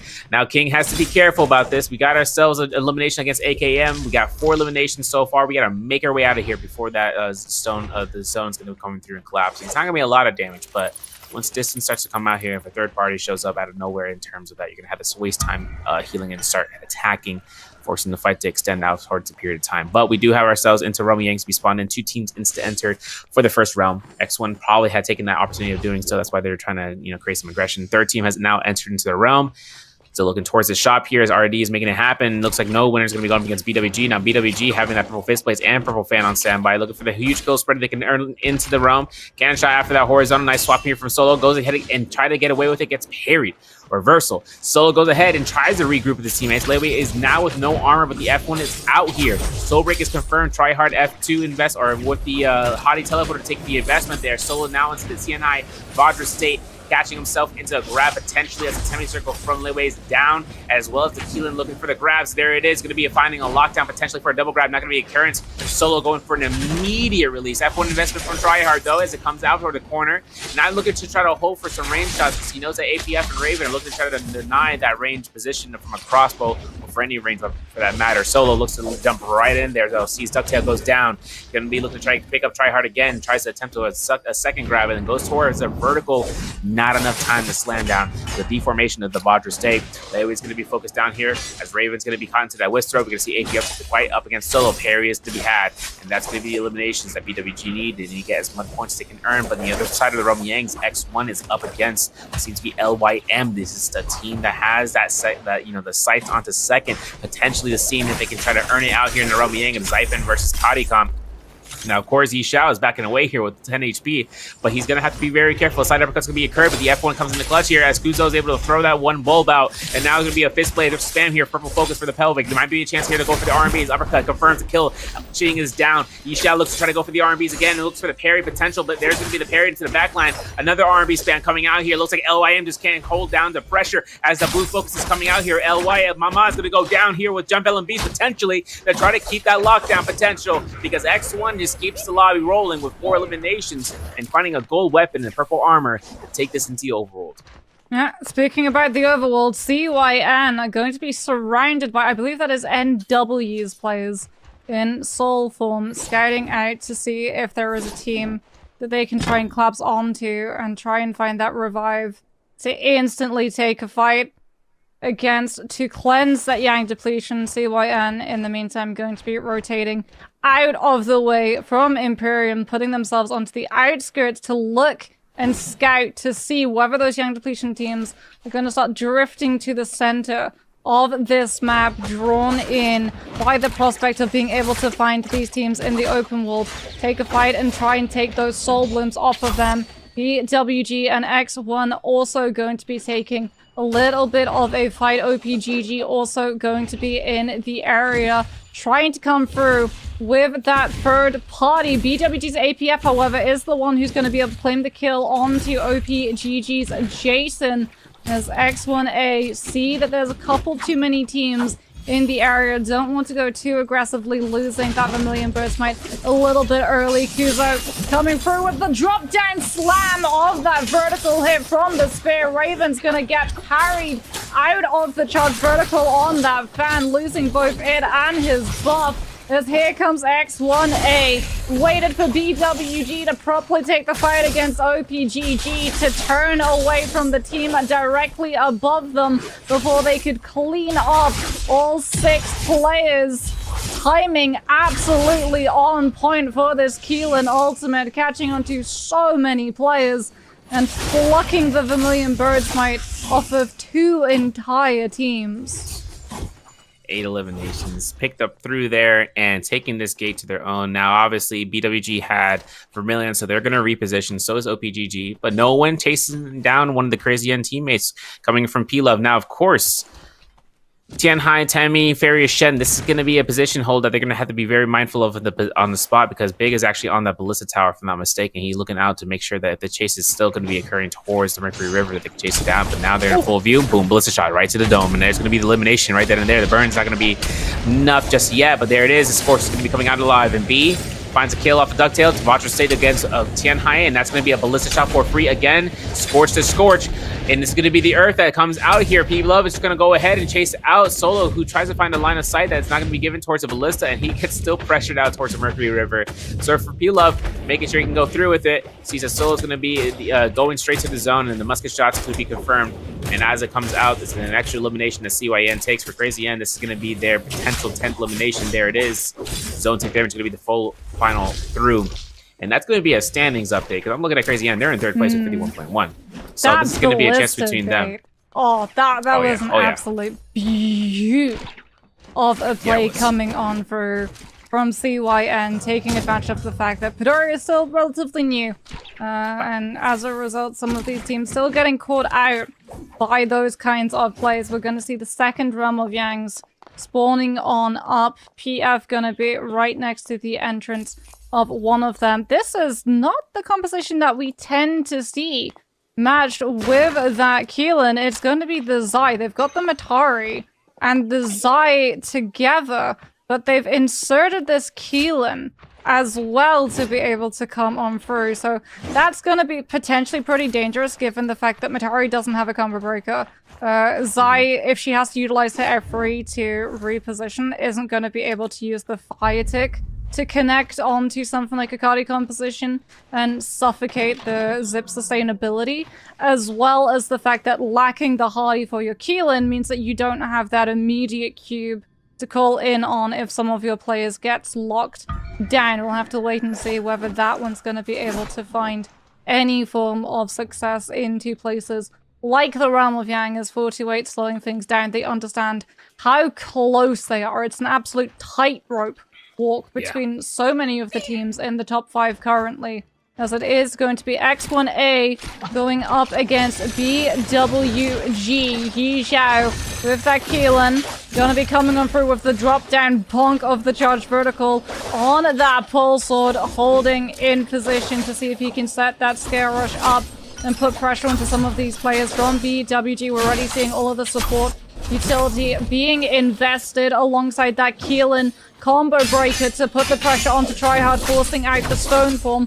Keelan ultimate now is going to come on out from Yizhao, looking to find the hit onto Tryhard, but Tryhard is going to mirror with the ultimate himself, looking to break away, but he gets sent packing. Yizhao melts through all of that sustain. Raven, in the meantime, was getting pressured out by the tumult, or rather by the Hardy coming on through from Potato, was not in position to be able to peel for his hyper carry, and X1A just having the better equipment, very quickly able to put a stop to BWG inside that first Realm of Yang, as we're gonna head over and look at the second Realm of Yang, catching it just as the fight wraps. PF able to take out OPGG with this really weird Kylan Matari Zai composition, which did wonders for them, given the fact that when that Matari ultimate comes through, Zai does get a third F3, but the Kylan gets a second combo break in the F1. I know. It's crazy. I love to see these, these shenanigans coming out here from NA, y'all. So, we out here. We outside. I'll stop. King's gonna get caught by the Tessa enchant, has himself to worry about whether or not Neon's gonna be looking for kill confirmation. Of course, the fan's gonna be the one detriment that's gonna be giving King one last R&B before an F3 from the Viper, and that's gonna be the deletion. Yogurt trying to dissipate from this fight, trying to get themselves back into the ring of things. But now that 428 has the gear on hand, and with Mystic Might, they're going to be looking to search out for any opponents in the nearby vicinity. Yogurt, heading his way towards into the north side, maybe even towards the Verdant Chasm or even to Skygate's Cove, is now approached by the big 3. X1 teammates are on the standby, approaching like a movie cutscene, all insane and all parallel to one another, looking to lurk across any combatants in the field of play. Now 428 are forcing now this kid straight towards Imperium. And if the buff team decides to take these fights, I mean, it's got to be based off of the buff they got. I would assume the X1 picked up a Dracostorm, but they went for White Tiger's Prowess. So we're going to see that chance of just being able to have that sustained just in case. For 11 eliminations so far, Crazy End now showing up to try to get this team out of here and try to take the fights to their own hands. Blue Armors. But of course, Various Shenmech is going to be coming out here as well for that beacon drop, as the Tian High is also going to be included. Potato going to be having the teleporter to be set up, going for the lever attack, making sure to retain that rage, while 428 is still into the northeast side of the Imperium region. We still see X1 lurking around the east side as Crazy End still getting themselves over towards the Hall of Military. And for everything coming out towards this area, I mean, any teams from the western side of the map could be ended up going in this direction. We just have to see how that play is going to be going out, because Big is going to be locked through here in a soft combo breaker for that V3. Beacon drop is going to give him enough chance to survive for a couple of seconds longer. Kuzo, though, takes the fight with Potato to try to find out the R&B situation against P-Love. And there's the Nunchuck Grapple Stagger coming out. With the amount of control there, nothing could have been done for P-Love. We're now at 12 eliminations for X1. Yeah, and it's the higher prior target, too. Because normally the Farrier V3, the way that it worked for things like the Tianhai and the Yodo is that they use their ultimate and then they get the Farrier V3 that they can hop into, which makes them a harder target to be able to lock down. But because they're able to force the Farrier into utilizing that mech drop, as you said, to act as a soft combo break, that opens up the Tianhai. And immediately they chase him down. BWG now having to chase down these kills. 2.5 minutes to be able to cleanse the Yang depletion. Try harder, having to utilize that Keelan V2. Setting up the dash, putting the pressure onto the Karumi. That's V2 from the Karumi, gonna be forced out once. Still waiting for that recast to come on out as Tryhard is trying to do absolutely everything that he can. APF with the Hardy ultimate looking to be able to chase down some of these players that Tryhard's ultimate was able to catch down low. Had to utilize that Q break immediately to reposition himself out of that fight and get a shield reset. Since the ultimate has worn off, gets hit by the fire tick. Raven getting pressured on the low ground on that Z-ping, doesn't have the ultimate to be able to keep himself sustained, especially with the fire tick proc coming through. They're taking a fight against OPGG, a team with that Karumi Zyphon composition. APF's health bar starting to tank, is about to fall.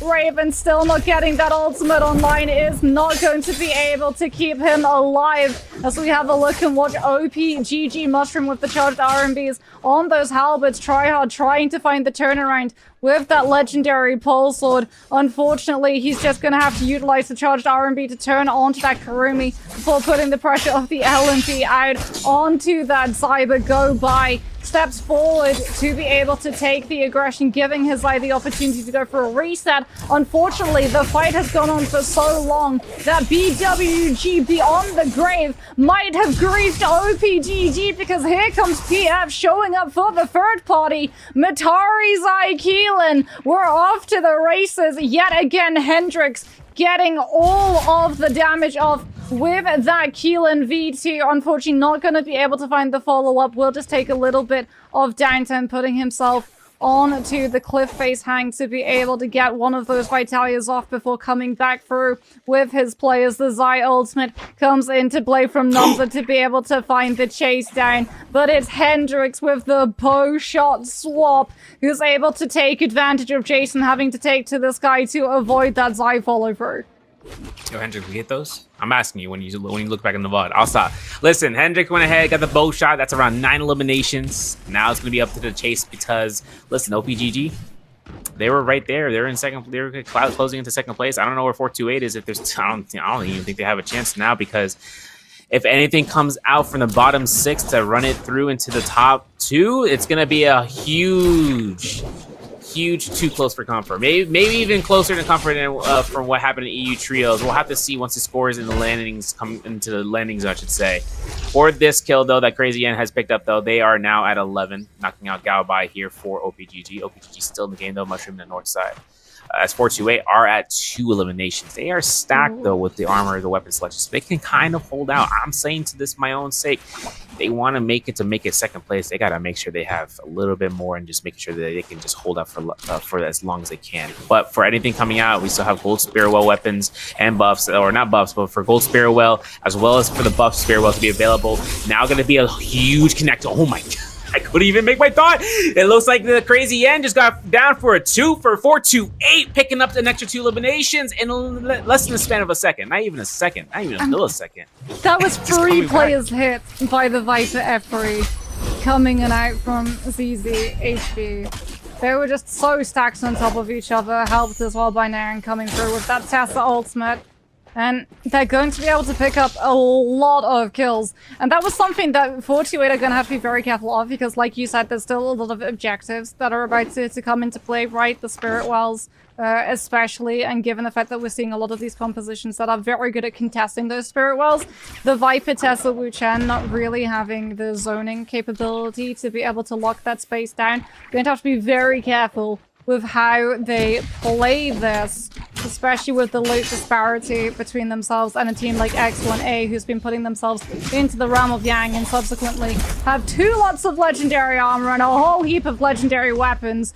In fact, so much pressure that 428 stick around in the fight for all of 5 seconds, find out exactly what X1A are going to be coming through with, and just immediately Wu Chen teleport before the health bars can start getting low. With all of the nerfs that Wu Chen has had to that teleport ability, they understand if one of these players goes down, it will be permanent. Even if the teleport is up and available, they will not be able to get far enough away unnoticed with that blue beam to be able to pick them back up. So it's much better to just pop it preemptively and get themselves into a position where they can widen out the distance, swap to the ranged weaponry, and start putting pressure onto their pursuers. PF going to be the ones that 428 try to focus down on, having to reveal the hand of the Dreadful Whale on that dagger. But that does mean that X1A are left behind to be able to pick up all of the players that were a little bit too late on those rotations. Merciless Havoc going to be shown in the hands of Kuzo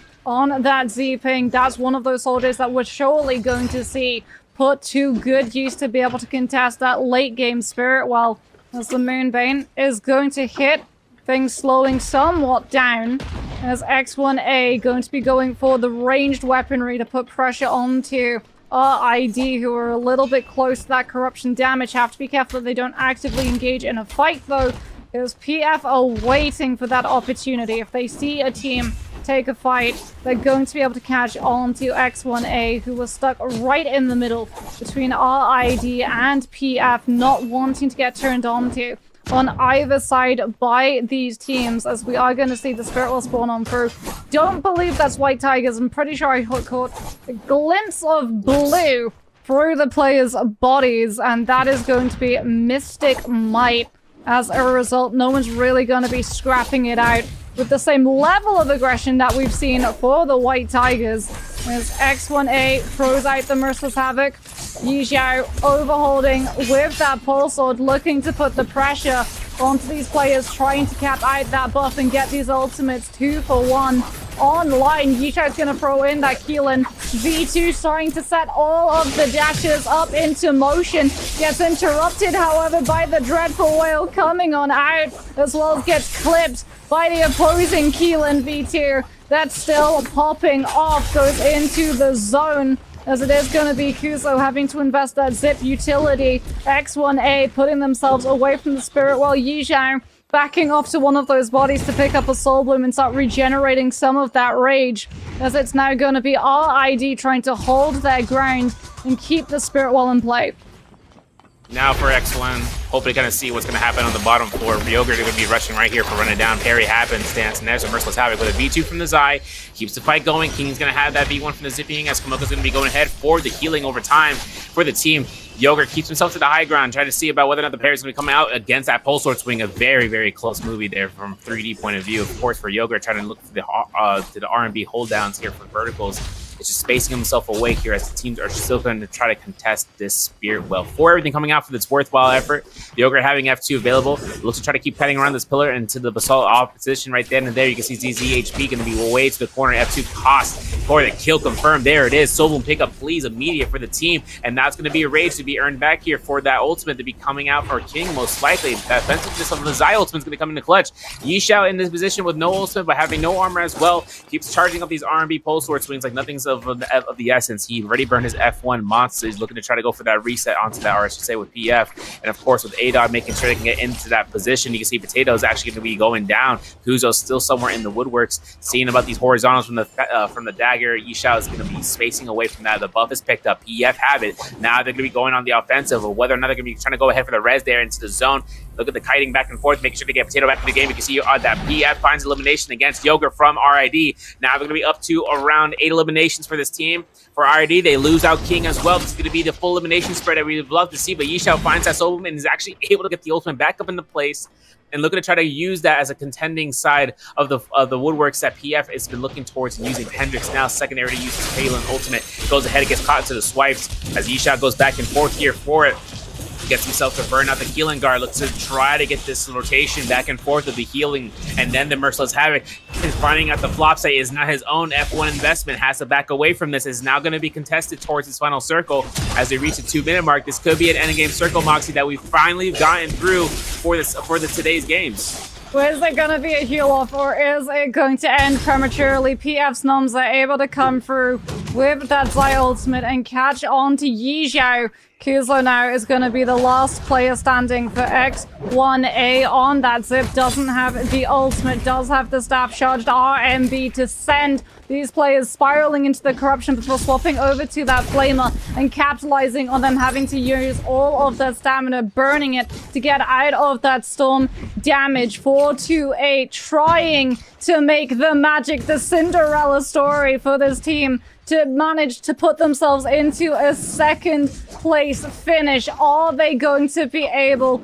to do it? They do have kills. They want to be that last team standing for the kill score multiplier to have the best possible chance. As we're going to see X1A's Kuzo using that scale rush, putting himself out of that building onto the cliff face to put pressure onto some of these other players, and buy himself a safe recovery spot to board into the Merciless Havoc. But in doing so, he gets turned onto by PF and sent into the zone. Has to burn a lot of those grapples, puts himself into the sky off of that tree to be able to put pressure on the players on the rooftop with that flame before he goes back onto that cliff face, charges up another Merciless Havoc off of the rage generated from all of that damage done. Will be able to board into the Zip ultimate to try and live through the heal off that is about to go down as the storm begins to close. PF's numbs are now getting pressured on out. Nyan comes through with the charged vertical hit of that pole sword. Will be able to do so much damage. Takes Hendrix down in the blink of an eye. The Witch and teleport called him from back to back. But the prediction catch coming on through from Kuzo with the Merciless Havoc. He's going to be sent into the charged RMBs back to back with the fan. But Kuzo gets the pop and is going to be able to outlive everybody. Thank you for this round. And of course, champions of the games with X1A, with Yi Zhao, as well as Kuzo and Potato getting first place overall. Our standings are going to showcase first here, but we got to look at second, third, fourth. Who is it going to be coming out in just a moment? Look, listen. The suspense is killing me. Someone put the $64,000 question from Once a Million, who wants to be a millionaire? I got the music playing in my head right now. You guys know this. Are you going to want to re-roll it? This is for CA. I don't know if he's still out there, but he's probably saying, with the music, listen. We want to go ahead and lock it in, or we're going through on the standby. Because I know I'm placing my bets. Okay, come on then, sir. Money where the mouth is. Who do you think it's going to be? 428. I agree with you. I think they might have done it. I think 428 might just have done it, and you know what, sir? We're both right. It is indeed going to be 428. Those late kills that they're able to find with that Viper Tesla Wuchan, that massive F3 connection connecting onto almost an entire team in one fell swoop, was the deciding factor that allowed them to pick up a 10 game score in game number 6 and keep themselves ahead of the rest of the pack. If they hadn't been able to find those kills served, Crazy N would probably have been locking up that second place spot instead. Yeah, 100%. The connection there was flawless for the technique, and now they've been able to execute it in just the right moment with the blow up, the shotgun blast with the F3 from the Viper. And I mean, like I said, it's like option selection for damage burst or to control. And this is the case scenario where damage burst just came out on top for 428. Now been able to catch the second place team. They're going to be able to go ahead and lock through. And so hopefully to see what the chances are to come out. If they end up going ahead, taking taxes from their teams that they've went up against, and hopefully to see about practice coming up to J-Cup, because it's going to be a couple of weeks before these teams actually go ahead and contest to one another in terms of